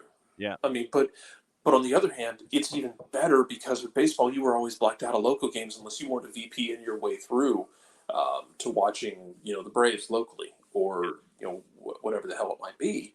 Right. Whereas with this MLS package, I'm going to be able to pull up local games. It's great. Give it the times, Manfred. Yep. Well, and Bernd did the math for us, and thank you, Bernd, because it would have taken me forever. And this is just on a baseline. If Apple sold no sponsorships whatsoever, if they had no ad revenue at all, Apple would have to sell 2.5 million season pass subscriptions each year to break even on the 250 that they pay MLS. That's never going to happen. It's a loss leader. And that I think that this is also true, Bernd. I think it is a loss leader, and I think it's a trial balloon for other sports. I think that you're seeing how this works before you go after a bigger fish. Yeah, and I think that that's what this is first and foremost. They're diving in with a partner who is part of the Big Four, and it was an easy grab. It was an easier grab to get than any of the others because of TV deals coming in and all of that. So that's what you're staring at with Apple. If they sell zero revenue whatsoever, if no ads are sold, if they have no sales staff, then it would have to be 2.5 million season passes. I don't think that it's that much, but I think that, yes, Bernd, I think you're right. This is a trial balloon and a loss leader, and it's kicking the tires on how to do things in a production sense and a presentation sense. Well, I think Apple was expecting a little bit of a loss from the front end, right? Like, I think you don't make this deal at all without expecting some sort of lag, if you will, to actually making up revenue. Because, I mean, there's a lot that you're going to have to – there's a lot of subscribers you're going to have to convince.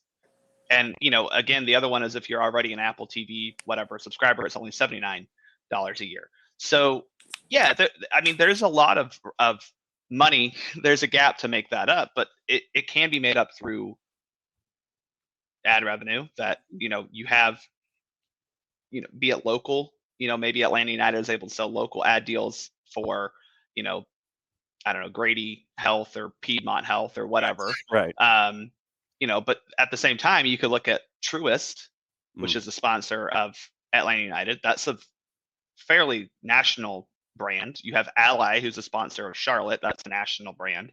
You have, granted, some, most of the teams are sponsored by whatever local healthcare organization they have. Right. But AmFam, unless you're LA and you're getting sponsored by a multi-level marketing scheme.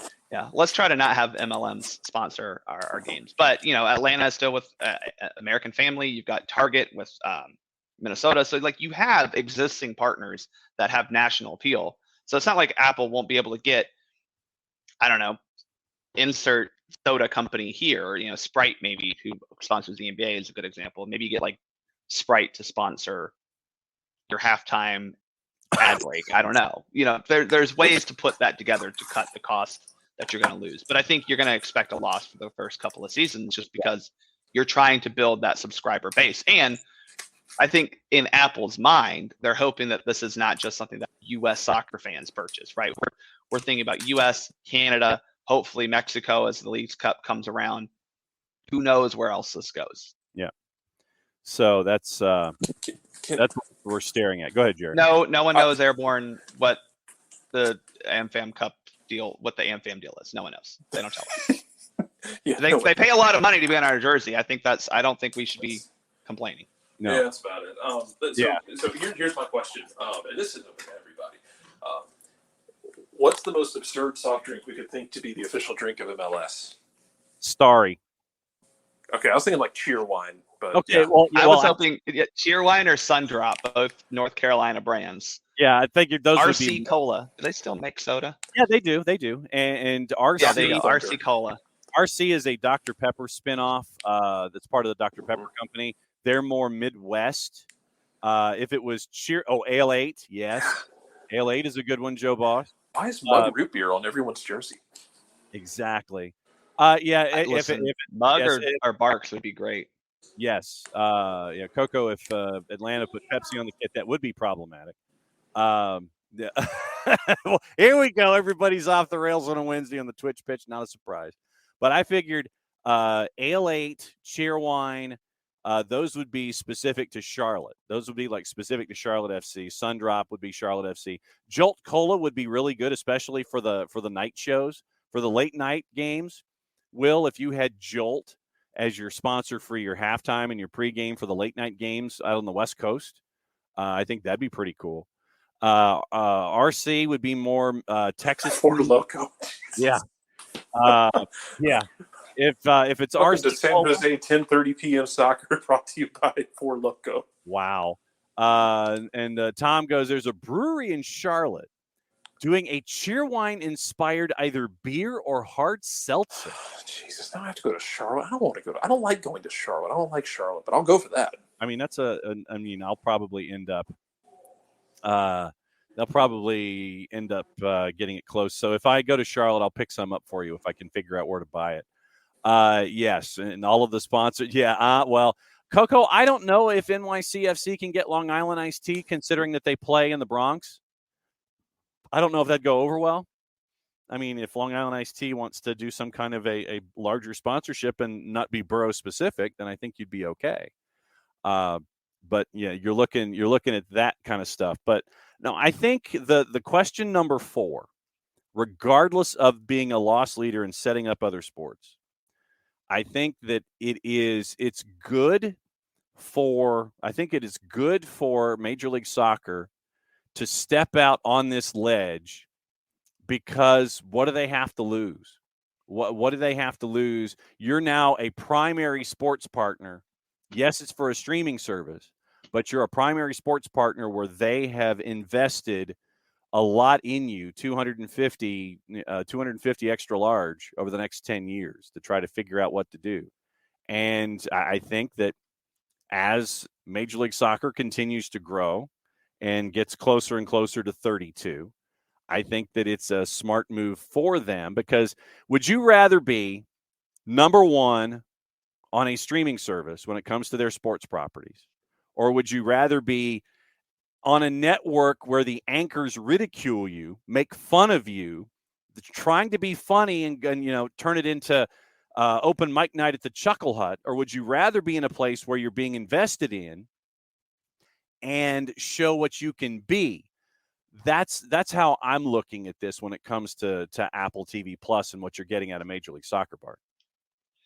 Yeah, the thing that you just said there about being a primary sport on their streaming service is kind of funny, because like soccer was that on ESPN Plus for the most foundational years of it. Yeah, it was where you could find soccer. I distinctly remember watching the U17 World Cup back in like 2007 when Freddie Adu was on that team on ESPN Plus, because it was like, well, I think back then it was like ESPN 360 or Watch ESPN or whatever it was, because it was easy to put that programming on there.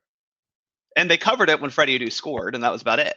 Yeah. Other than that, soccer was seen as the laughing stock. And that was, not too long ago. I know 2007 seems like forever ago, but it's not like it's that long ago. So Apple, again, seems to be invested. And at the end of the day, that's what you want. You need, as we've had this discussion with women's soccer, where yes, you want people to buy in. You want people to invest in your league, but you need people who are investing in the growth of the league. And I don't think ESPN, especially after, I forget his name, the man who was director of programming and CEO of ESPN now has stepped down. John Skipper? Skipper, thank you. It seems like, they've lost the World Cup. They don't really have any they don't even put Bundesliga on ESPN much anymore. It's not a priority. Apple is making soccer via MLS a priority, and that's positive. Well, and Coco, to your point, yes, soccer is pretty foundational. For NWSL and Champions League. That's what launched. NWSL launched Paramount Plus. Yeah. And then they added Champions League after that. I mean, I think they knew they were getting Champions League, but they wanted to do soccer first. But yeah, absolutely. Yeah, and but Coco, to your point, Paramount Plus has branched out. You're getting the LPF, you're getting UEFA, you're getting Champions League, Europa League, Serie A, all of those.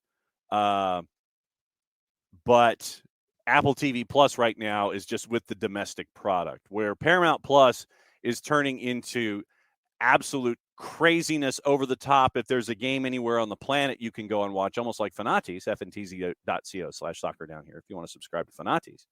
But Paramount Plus gives you the worldwide reach, where Apple TV Plus, I was looking at it specifically from just the domestic product of a top 4 league heading into being a tent pole for what they want to do for their sports coverage. No, I'm not questioning at all, because I subscribe to Paramount Plus too.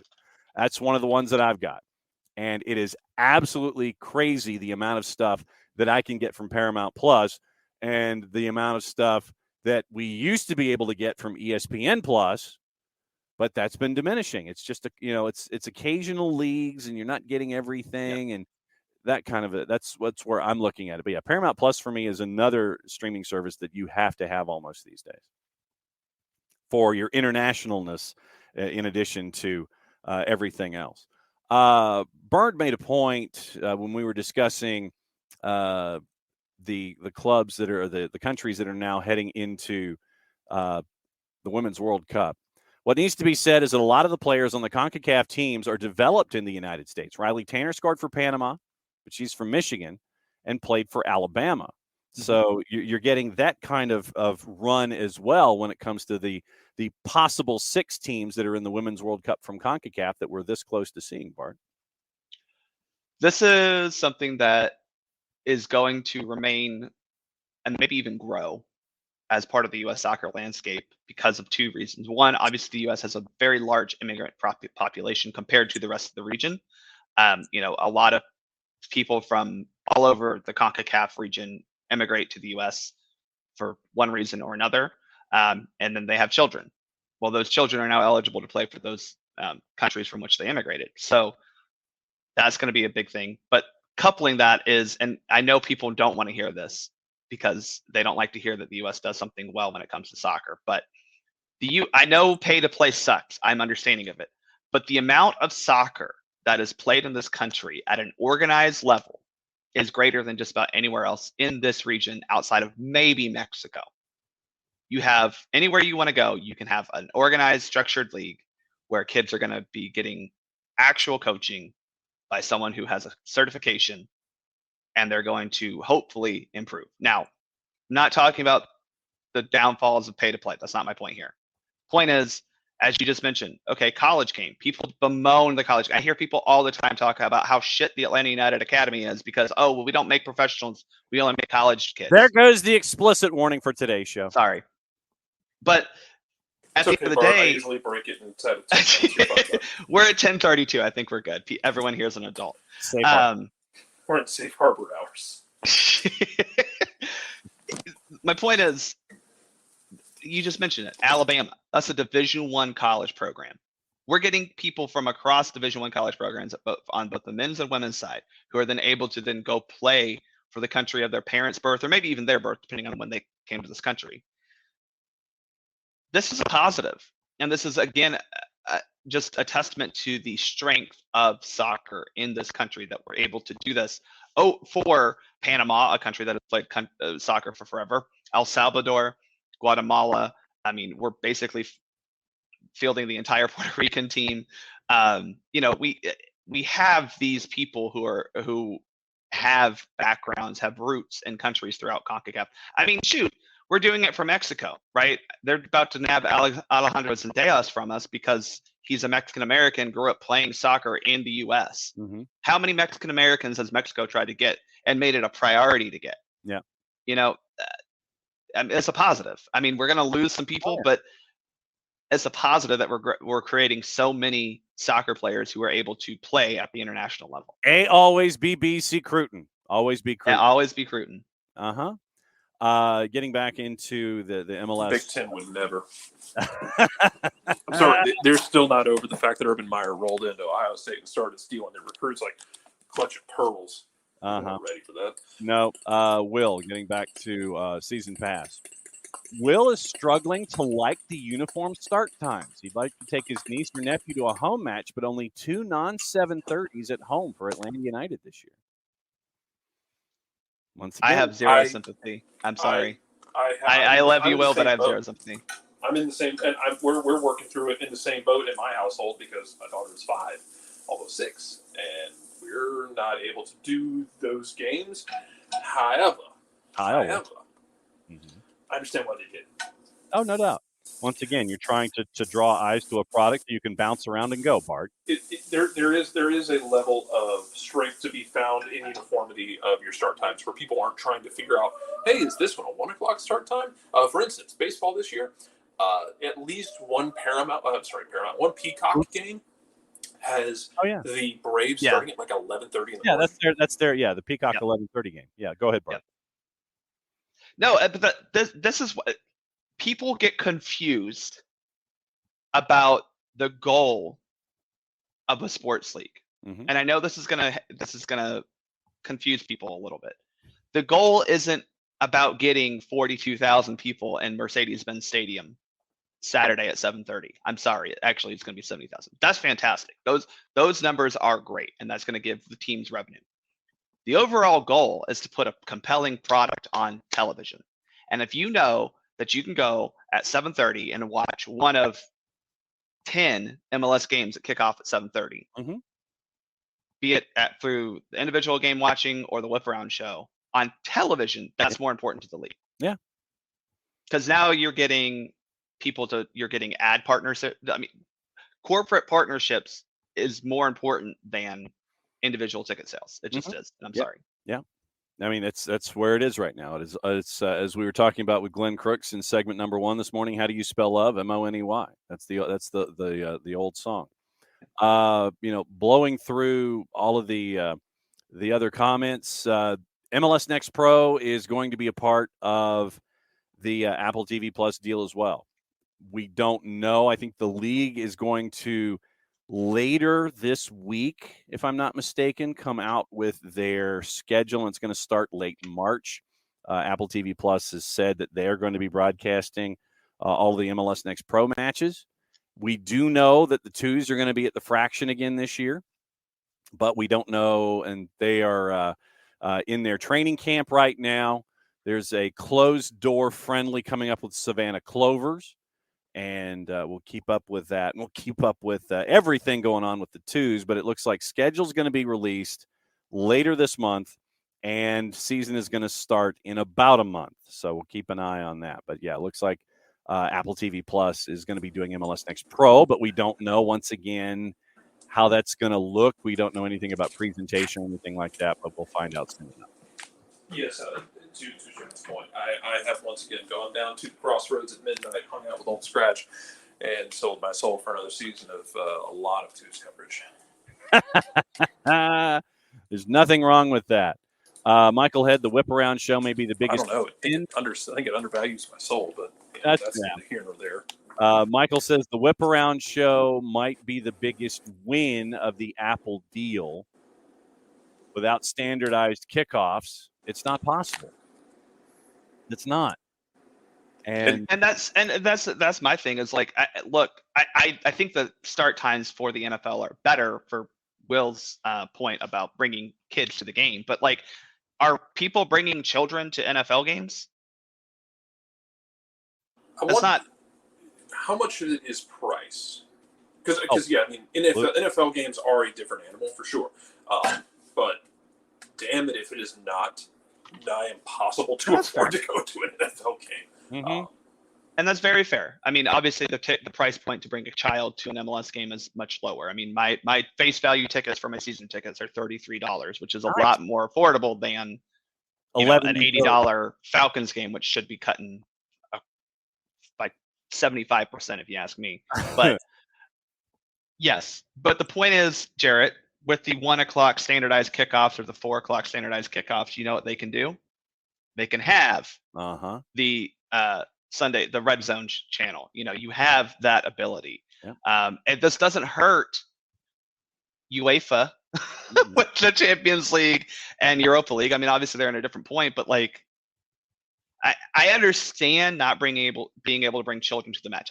I am not arguing this. Yeah. However, 7:30 on a Saturday for a game that will be done by 9:30, Jarrett, is that really that big of an obstacle? I mean, I know the witching hour comes soon, but it's not like it can't be that much of a distraction for them, correct? Soccer is such a different and to your point, soccer is a different animal, and people are talking about it in the Twitch pitch. In that, you start a game at 7:30 with soccer, it's going to end at 9:30. MLB can put in all the pitch clocks they want. And that's still a 3-hour adventure. People don't have a problem bringing kids to a 7:30 game on a Wednesday for the Braves or a 7:30 game on a Saturday for the Braves. We don't hear this conversation when it comes to MLB starting mostly all of their games at 7:30. I can tell you and it's probably going to differ by person. I can tell you for me personally, it's that my daughter has a very specific time at which she breaks down at any given day. And the fun part of this game, the fun part is you don't know what it is until you get there. It's like going to the event horizon. You'll know it when you get there. So you just try and stay ahead of it. So, I mean, it can be tough when you have a younger kid. But, when you're older kids, absolutely can be part of that. Go to a couple games a year. And then, you donate, sell, knock down, do whatever you want with your tickets the rest of the time. It's a weird thing. The nice thing about soccer compared to the others, though, for sure, is it's fairly rigidly timed, and it should be over in 2 hours, unless there's going to be like Mother Nature getting involved. In which case, in Atlanta at least, you don't really have to worry about that. Nope. Which sucks, but at the end of the day, there's a lot of people who don't have kids who would just leave for that. I mean, like they're not all crazy like me, who's going to sit in a thunderstorm and wait out the match and then sit through the rainstorm inside the stadium. Luckily, again, we don't have to worry about that. A bunch of people hung out on a dilapidated Bobby Dodd Stadium in a tornado warning back in the day just to watch Miguel Almiron skin Houston alive. Yes, the Miggy Hop game. Byrne actually says, the late Saturday games are better for kids. Most kids that go to Atlanta United games also play soccer. They're always red or travel games Saturday afternoon. I can't tell you how many games we missed due to kids' games, but at 7:30 you can actually make it. It helps me. I get to go referee now. Which, by the way, helps your kids because now you've got a referee in the middle there. But, there you go. I mean, you're 100% right, Byrne. I mean, if you have a game at 8 a.m., which I hate those games, but if you have a game at anywhere in the morning, to get home from the game, decompress, and then go to that 3:30 kickoff, are you really making that?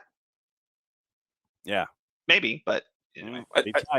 Ultimately, I still think the timing structure that we're going on about here is Byrne talked about being a trial balloon for NBA. Man, I think that the way you're doing MLS right here might be a trial balloon for how Apple goes after NFL eventually. Yeah. To Byrne's other point, he thinks that Apple's betting on MLS taking off after the 26 World Cup. If I'm Apple, I'm having a serious conversation with MLS about their salary cap not being in the same ballpark as the other top leagues in the world, hence the product isn't either. Add a DP and expand the cap. Expand it out. Let people do what they want. If LA Galaxy want to drive themselves into the ground, let LA Galaxy drive themselves into the ground. We will all laugh. It will be enjoyable. We'll have fun with it. If Inter Miami wants 5 DPs and say they only have 3, go ahead and give them the 5. And then Santi Sosa can still body check Blaise Matuidi into retirement. That's the fun part. But, yes, so, I mean, that's a lot of this discussion involving Major League Soccer Unified kickoff. John, can I steer us up to another money conversation real quick? Oh, sure. Why not? Okay. While So, we're on money. MLS Adidas jersey deal. I know a lot of people hate it, and I'm not going to comment on the quality of the creativity of the jersey. That's not what I'm here to do. Mm-hmm. What I'm here to do is remind people that MLS, one, Adidas is a very good soccer apparel company. You're not partnered with Joma. You're partnered with possibly the best uniform supplier of soccer uniforms in the world. I don't think that's unfair to say.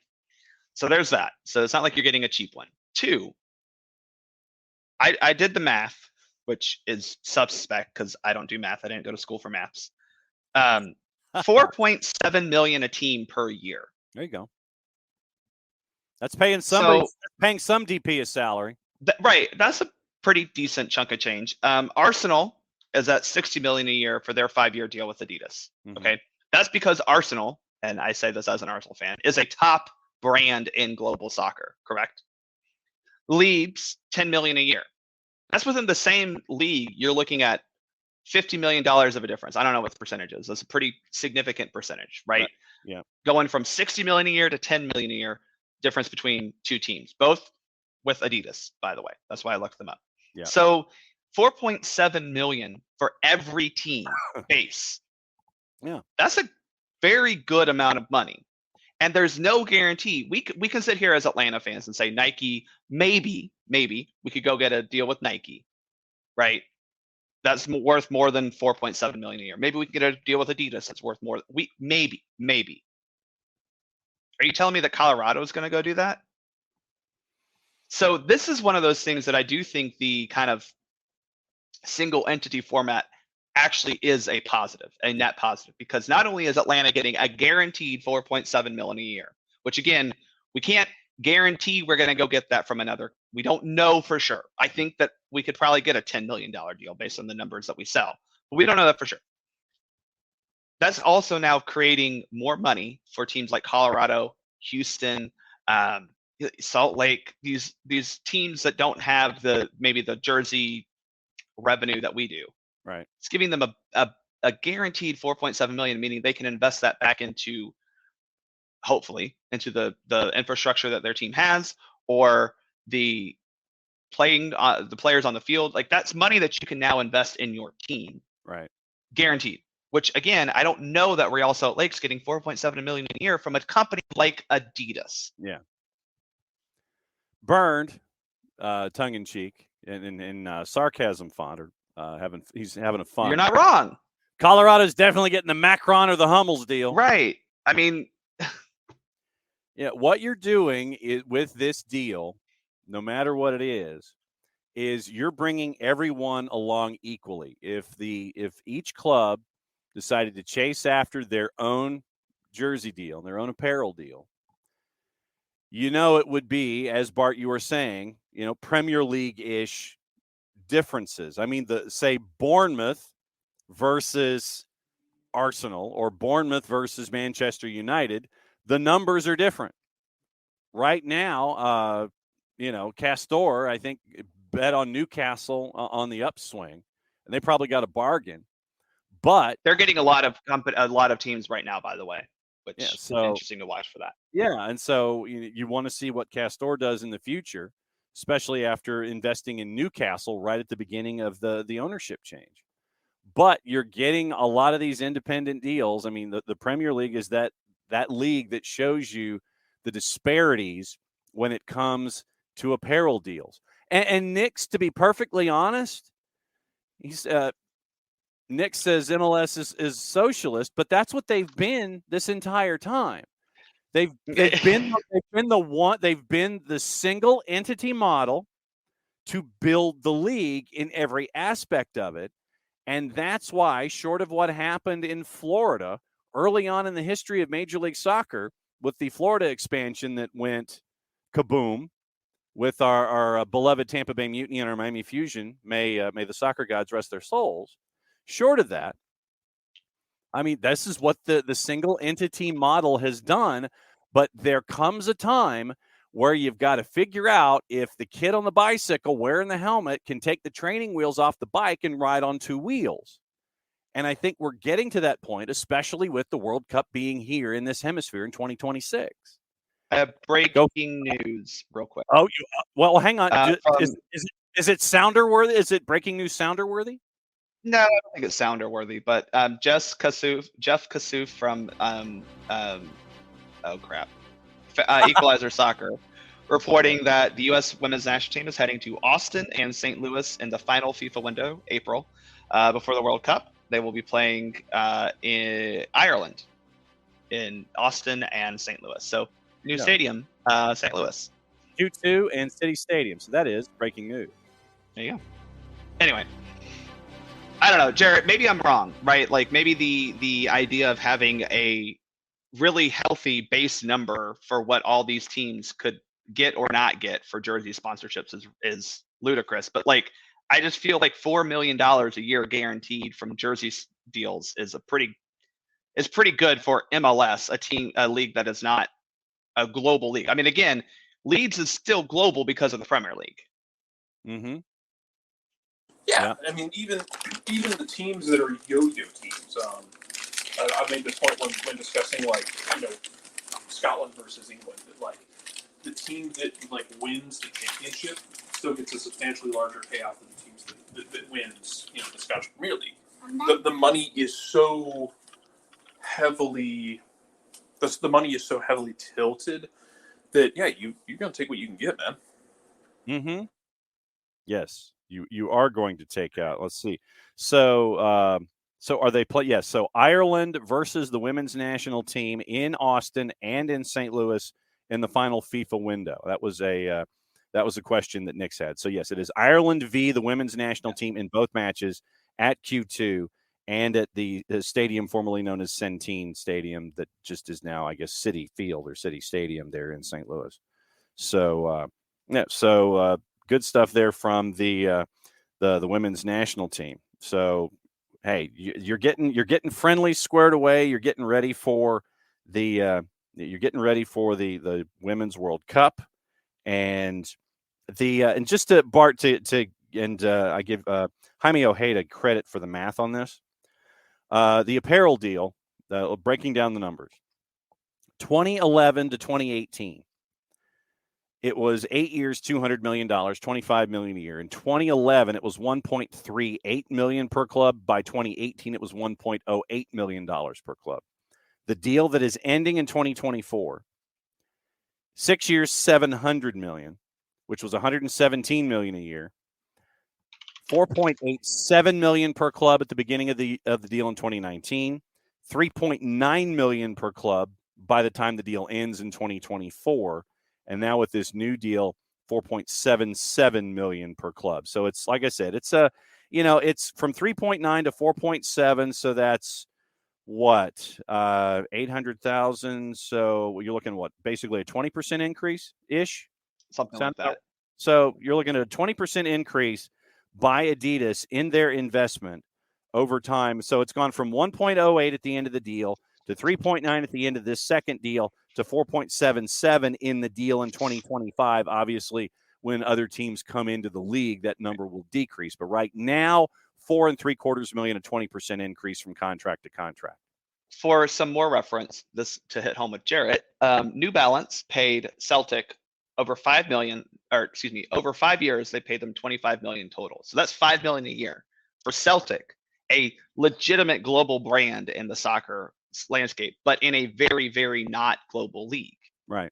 So you're talking again that MLS is pushing that. Now, granted, I think their one for Adidas is well past that, but my point stands. Even big names are not getting a guarantee like this, especially other teams in their league. So if you think Celtic is Atlanta United or Seattle, right? LAFC, these big teams that are going to sell a lot of jerseys. But you're telling me that Motherwell has a kit kit deal for $25 million over 5 years? Pretty sure there's Joma. Yeah, oh, fairly certain there's Joma. Well, they got a lot of Macron and the Scottish league as well. Mm-hmm. It's one of the two. They're either Joma or Macron. I mean, I know Hearts is with Umbro, and it's not that level. Yeah. No. And Umbro's Oh man, I will always miss like mid '90s, like shiny Umbro kits that everyone wore at their local park. Those were the good old days. Okay, so also it looks like as a part of the conversation on Squawk Box this morning, Don Garber says Vegas and San Diego remain the most likely candidates for an MLS expansion team. Quote, the 30th team will come at some point soon. We'd like to get that announced by the end of the year, end quote, in terms of expanding beyond 30, quote, never say never. So I'm guessing that was a continuation of the conversations on Squawk Box. You're going to have to, if you get north of like 30 teams, you're going to have to start having conversations about how you split this league, man. Like, well, you're going to have divisions, Jared. I really think that 32, I think is your limit. And then you've got to start thinking about what Mike Conti has discussed in the past about MLS 1, MLS 2, 20 and 20. And then you get into the promotion relegation discussion, hit the gong. Good morning, Ted. Yeah. But 32, I think, is going to be your ceiling. But remember, the reason that Bill Foley bought Bournemouth for $150 to start his multi-club model, and he admitted this. He said, look, if I wanted to get an expansion franchise in Major League Soccer, it was going to cost me with a stadium about $800 million to get it in Las Vegas, which is probably where he would want it. And he'd probably put it out in the suburbs in Henderson or something like that, or try to build it downtown by the airport near Allegiant. He spent $150 million on a team currently in the Premier League. So he's spending 1/5 of the amount. He's spending 20% of what he would have had to spend in Major League Soccer to get into the Premier League. It is going to be a very, very small number of individuals that are going to want to invest in San Diego or Las Vegas or insert city 31 and 32 here, 30, 31 and 32, because you're going to have to drop $750 million if you want to build a stadium and be a part of Major League Soccer. I mean, it comes down to economy, and Bill Foley saw a bargain, in quotation marks, in Bournemouth versus dropping into Major League Soccer, which he would have loved to have done in Las Vegas and maybe played at Allegiant and built a soccer-specific stadium. But 150 versus 800, Bart, that is a decision that a lot of folks are going to have to make when it comes to where they want to invest their money when it comes to sports franchises these days. And honestly, I think I know it makes the league overall better, but those prices are a little bit big, right? That feels a little overinflated.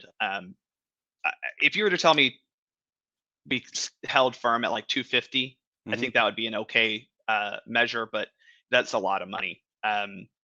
But it, again, ensures the financial health of the league. And Lord knows the U.S. has billionaires who are willing to pay that. I agree very much with Will. I was doing the numbers. So you have 4 divisions of 8. You play your division twice. That's 14 matches. You play every other division at least once. That's an additional 24 matches. You end up with 38 total matches. Now, that sounds like a lot. That's on par with the Premier League. Yeah. And that means you can then reduce the number of teams that make your playoffs so that you have added more games. You don't have to have as many games in the back end of the playoffs, which is, again, as something I don't understand why MLS just doesn't add more regular season games. But anyway, you're talking 38 total regular season games, plus this Leagues Cup thing that you pretend like you care about, the Open Cup, and now you add playoffs. That's a lot of matches, right? 38 Leagues Cup, that's fantastic. 38 and what? 5 if you go all the way in Open Cup, that's 43. Yeah. Plus Leagues Cup is Cup is 45 to get out of group, plus another handful. So you're pushing 50 matches now in a season with all of the competitions that are there. And it goes to, once again, the discussion that we have had consistently about getting elevating the salary cap or getting rid of the salary cap, because if you're, let's just say, Atlanta United, you've brought in Quentin Westberg, you've brought in Clement Diop to help you in net, because you, in a perfect world, will be playing somewhere close to 50 matches this season, and you're going to need that kind of firepower. You need to expand your financial capabilities, and we have owners in this league that are more than willing to do that. Arthur Blank in parentheses. Every owner is capable of doing that. Willing is, but capable, yes. And this is where, I don't know, for me, the conversation of it's not that we don't need a salary cap. I don't want to get into that. Mm-hmm. You need a larger budget and fewer roster restrictions. I still think the 3DP rule makes a little bit of sense.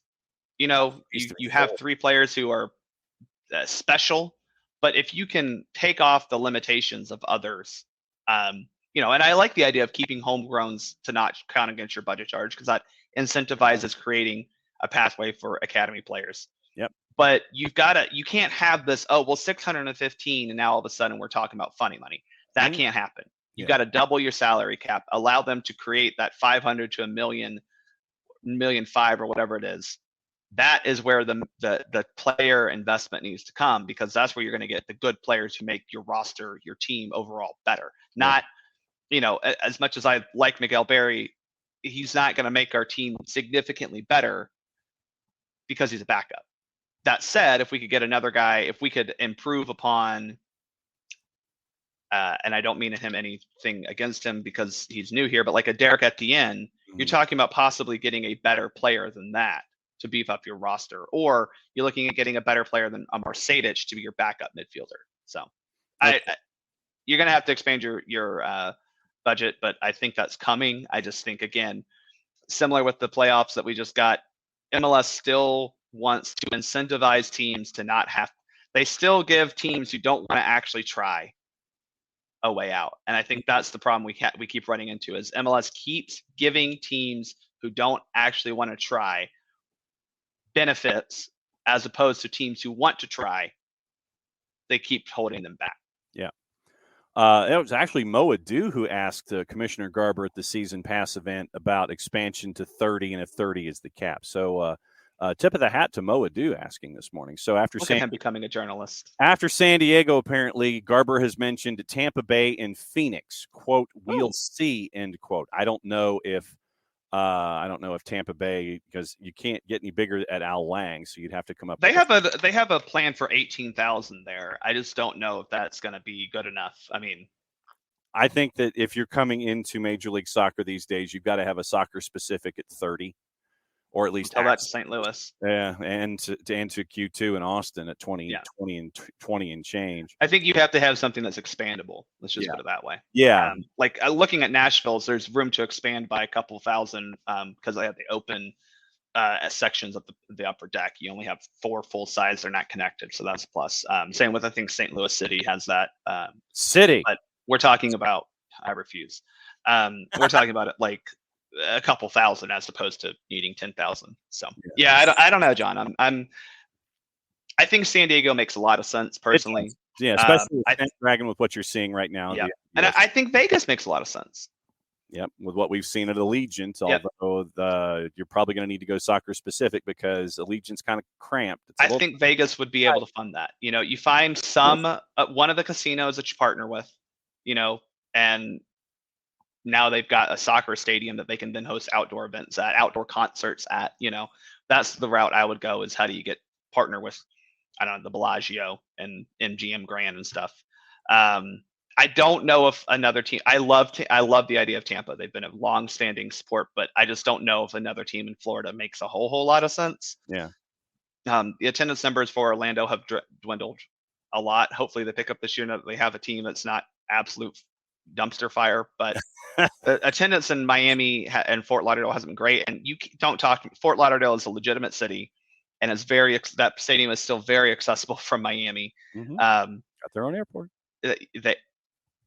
Fort Lauderdale has its own airport. You're right, John. So I don't know if you need another Florida team, but Tampa would be a good one. I think Phoenix is really another one that you're kind of missing. I think we've hit the East Coast states that we want to hit. The only other one I could maybe think of would be, but they've got DC, but maybe you've tried to find a way to get one in Virginia. It's a large population state, but they don't have a whole lot of large population areas. Will has mentioned Detroit, but just because they're a top 10 market, doesn't mean, and I know that they've talked about Ford Field and all these kinds of things. Just because it's a top 10 market doesn't mean it's a top 30 soccer market. I think Detroit would be great. I truly do. but they haven't shown outside of Detroit City. Yeah, DCFC. Yeah. Thank you, Detroit City FC. That, which is great. They have some very rowdy fans there. We'll see. No, don't give New Orleans anything, Will. They don't. No. Well, New Orleans barely deserves an NFL team. Stop. Bring back the Riverboat Gamblers when we'll talk to Garth Lagerway about that at Wild Leap. But no, Nothing in New Orleans. What they've done in Detroit City, building that from the ground up at Keyworth out in Hamtramck has been amazing. Awesome. And it's a fantastic USL championship market. It is a great USL championship market. Michael, head to the point about Pro Rel. You think Blankcraft, et cetera, ever going to allow any type of relegation? No, they will make sure that they spend their way to make sure that they don't get relegated. Imagine the crowd for a USL game at Major League Soccer. What I think, Michael, what happen is, using the Mike Conti explanation, you would have 40 teams. You would have an MLS 1 and an MLS 2. So then you would have to find basically 10 markets that would be interested in being a part of the 40-team MLS umbrella. Which is where I think Louisville is a great one. Detroit makes sense, and Tampa makes a lot of sense. Tampa, Louisville, San Antonio, those make a lot of sense for what you're talking about there. That secondary tier of those, like, hey, we're going to give you a chance, and if you do it right, you might get promoted. Right. So I think that that's where it would head if you wanted to get into the promotion relegation idea. Jake Edwards, I'm sure, would have issues with a lot of his top-tier clubs getting poached for an MLS 2 opportunity to be a part of that. So it would be strictly within, Michael, an MLS framework where you would have 40 MLS sides chasing after promotion relegation, although you'd have owners 21 through, say, 30 or 32 who would probably be kicking and screaming over the notion of being a part of MLS 2 in that inaugural season. So, but then you know what you're doing is you're holding there's Dallas, Colorado accountable, saying, hey, if you want to be part of MLS 2 or MLS 1, you got to try. I mean, you have a 2-year thing of like, hey, the teams with the top 20 teams with the most points after these 2 years, you're going to MLS 1. Everyone else is MLS 2 plus these 10 to 8 teams that are coming in. Look, that incentivizes, teams like Dallas to actually try to find good players. Philly has found that incentive lately. They have a good academy structure and a good youth development program, but they've added very good designated players, and they've had really good mid-level players to boost that. It's incentivizing those teams to actually try to put together good rosters as opposed to just be as cheap as possible out in the suburbs of a city that no one can get to. Yeah. Doug McIntyre also says that Garber, after franchise number 30, also did name check Detroit as a part of it too. So Detroit, Phoenix, Sacramento, Tampa, those were all the names that. Yeah. And again, John, it comes down to you have an owner, and we know the Tampa Bay Rowdies have an owner who could do it with the Tampa Bay Rays. They would probably need some more investment overall, but they have an owner group that could do that. I don't know what Detroit's ownership group looks like. I'm sure, San Diego could find one, but it comes down to, do you have a guy who's willing to blow $750 million on something? Yeah. And Michael, to your point, what fans would want to be a part of MLS 2 if you're existing MLS? Well, fans want to be a part of the USL Championship or the EFL Championship. Excuse me, the English Championship. Let's be part of that. I mean, that's the conversation you have with Pro Rel. No one I don't have time to get in Pro Rel this morning. But no, it is the dangerous slope, but it also once again proves that you have to want to invest, and that's the key here. They are in Tampa Bay. They technically border the Tampa Bay. Just putting that out there. I know they're in St. Pete, but the Tampa Bay Rowdies actually border. Their stadium is built on Tampa Bay. Yeah, and they're not in Tampa, but they are on Tampa Bay.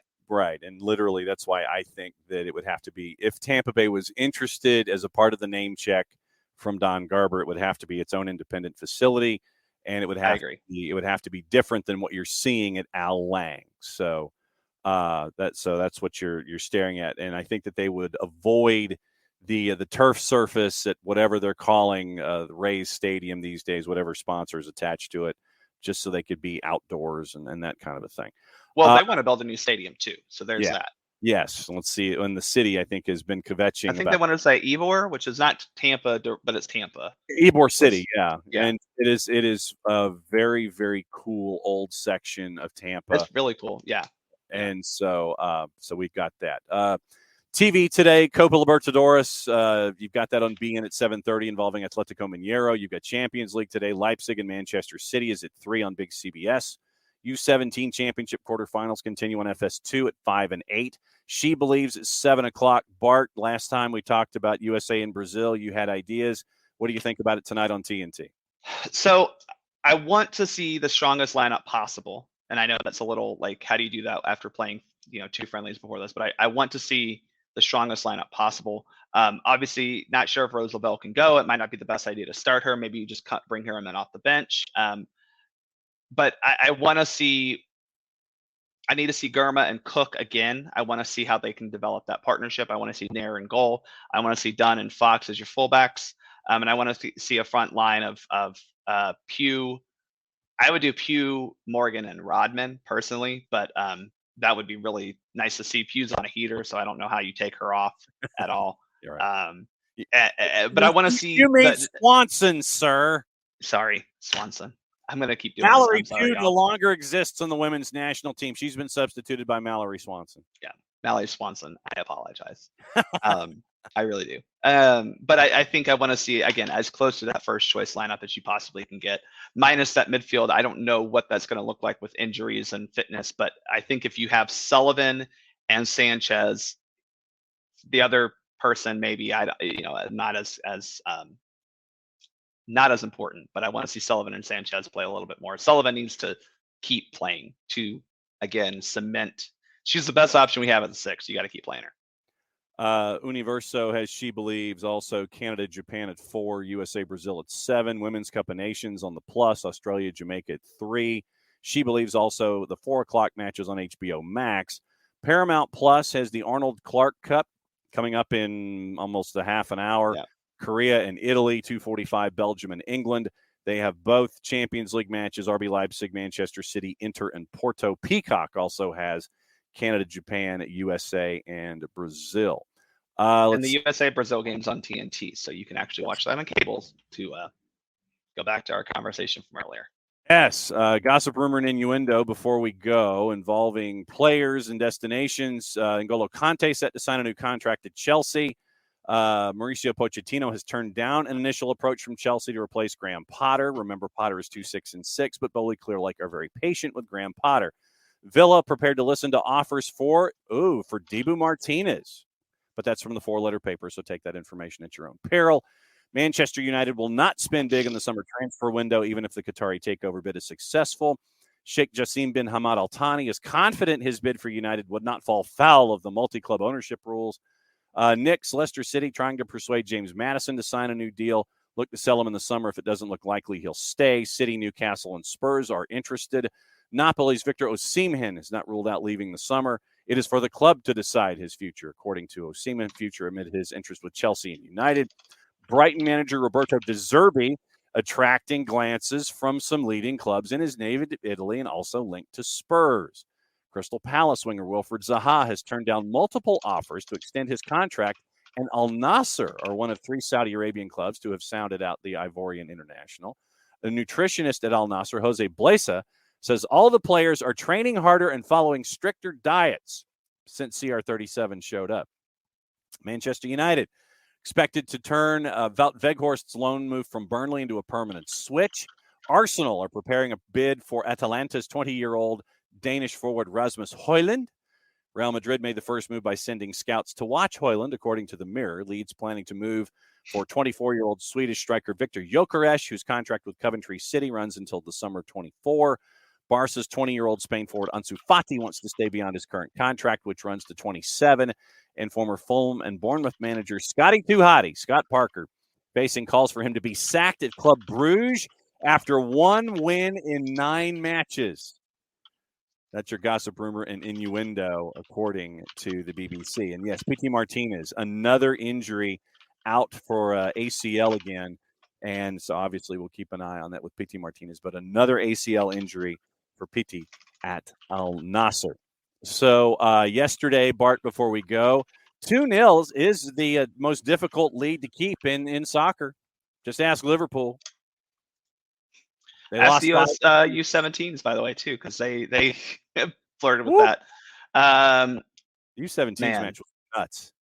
That was insane. It was almost that, but the Madrid-Liverpool match was also insane. Mm-hmm. Yeah, that was fun. Mm-hmm. I don't know if we'll get that today. No. The football governance white paper is set to be published tomorrow, so we'll keep an eye on that over in Britain. Loris Karius looks like he's going to be the one to be in net for Newcastle as they chase after the Carabao Cup final. So Gummy Bear Cup and Loris Karius, we got that.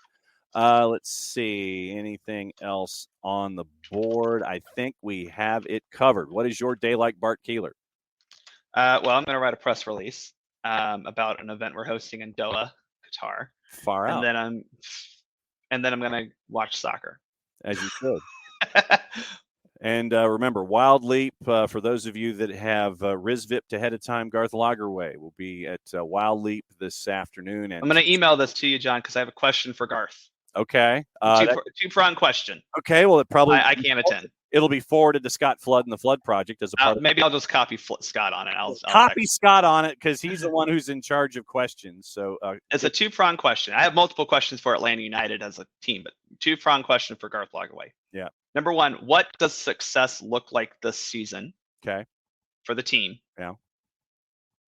And the second part is, but what does a successful club look like to him? Ooh, two-part question. Very nice. Because I think we have fans who need a correction in the short term. Yeah. But we also need to see a correction for a more sustainable club in the long term. So it's my question. Yeah, so two-part question. Send that to Scott Flood at the Flood Project. And thanks we'll do that. Scott, for organizing all of this at Wild Leap downtown near MBS.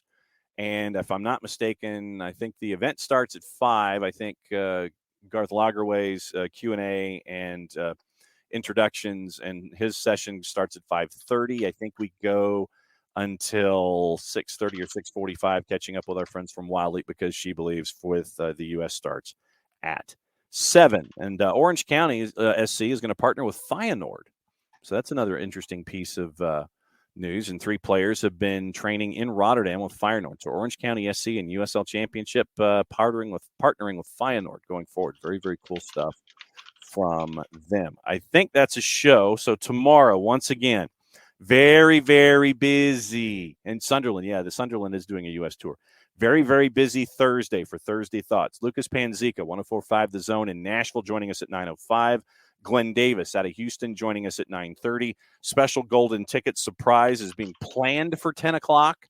And it looks like we are efforting John Arnold to come on at 10:30. And John Arnold was announced as a part of the FC Dallas broadcast team. So Arnold, John, hopefully, probably 10:30 as a part of everything tomorrow. So very, very busy Thursday Thoughts. Friday is normal. Beyond Goals mentoring our friends at 9:30. Weekend Whip Around starts at 10 o'clock. And we have Games of the Week with Mill Creek and Central Gwinnett. That is at 5:30 and 7:30. So very, very busy Wednesday. Wall Pass Wednesday goes off the rails as it always does. So Bart is going to go write a press release. Jared is off and running, and we are out the door. So Bart, go ahead and send us home, sir, if you would, please. Lucha Plata, y'all. What he said, since it's the end of the show, play it safe, everybody. It means I get to do this. We'll see you tomorrow.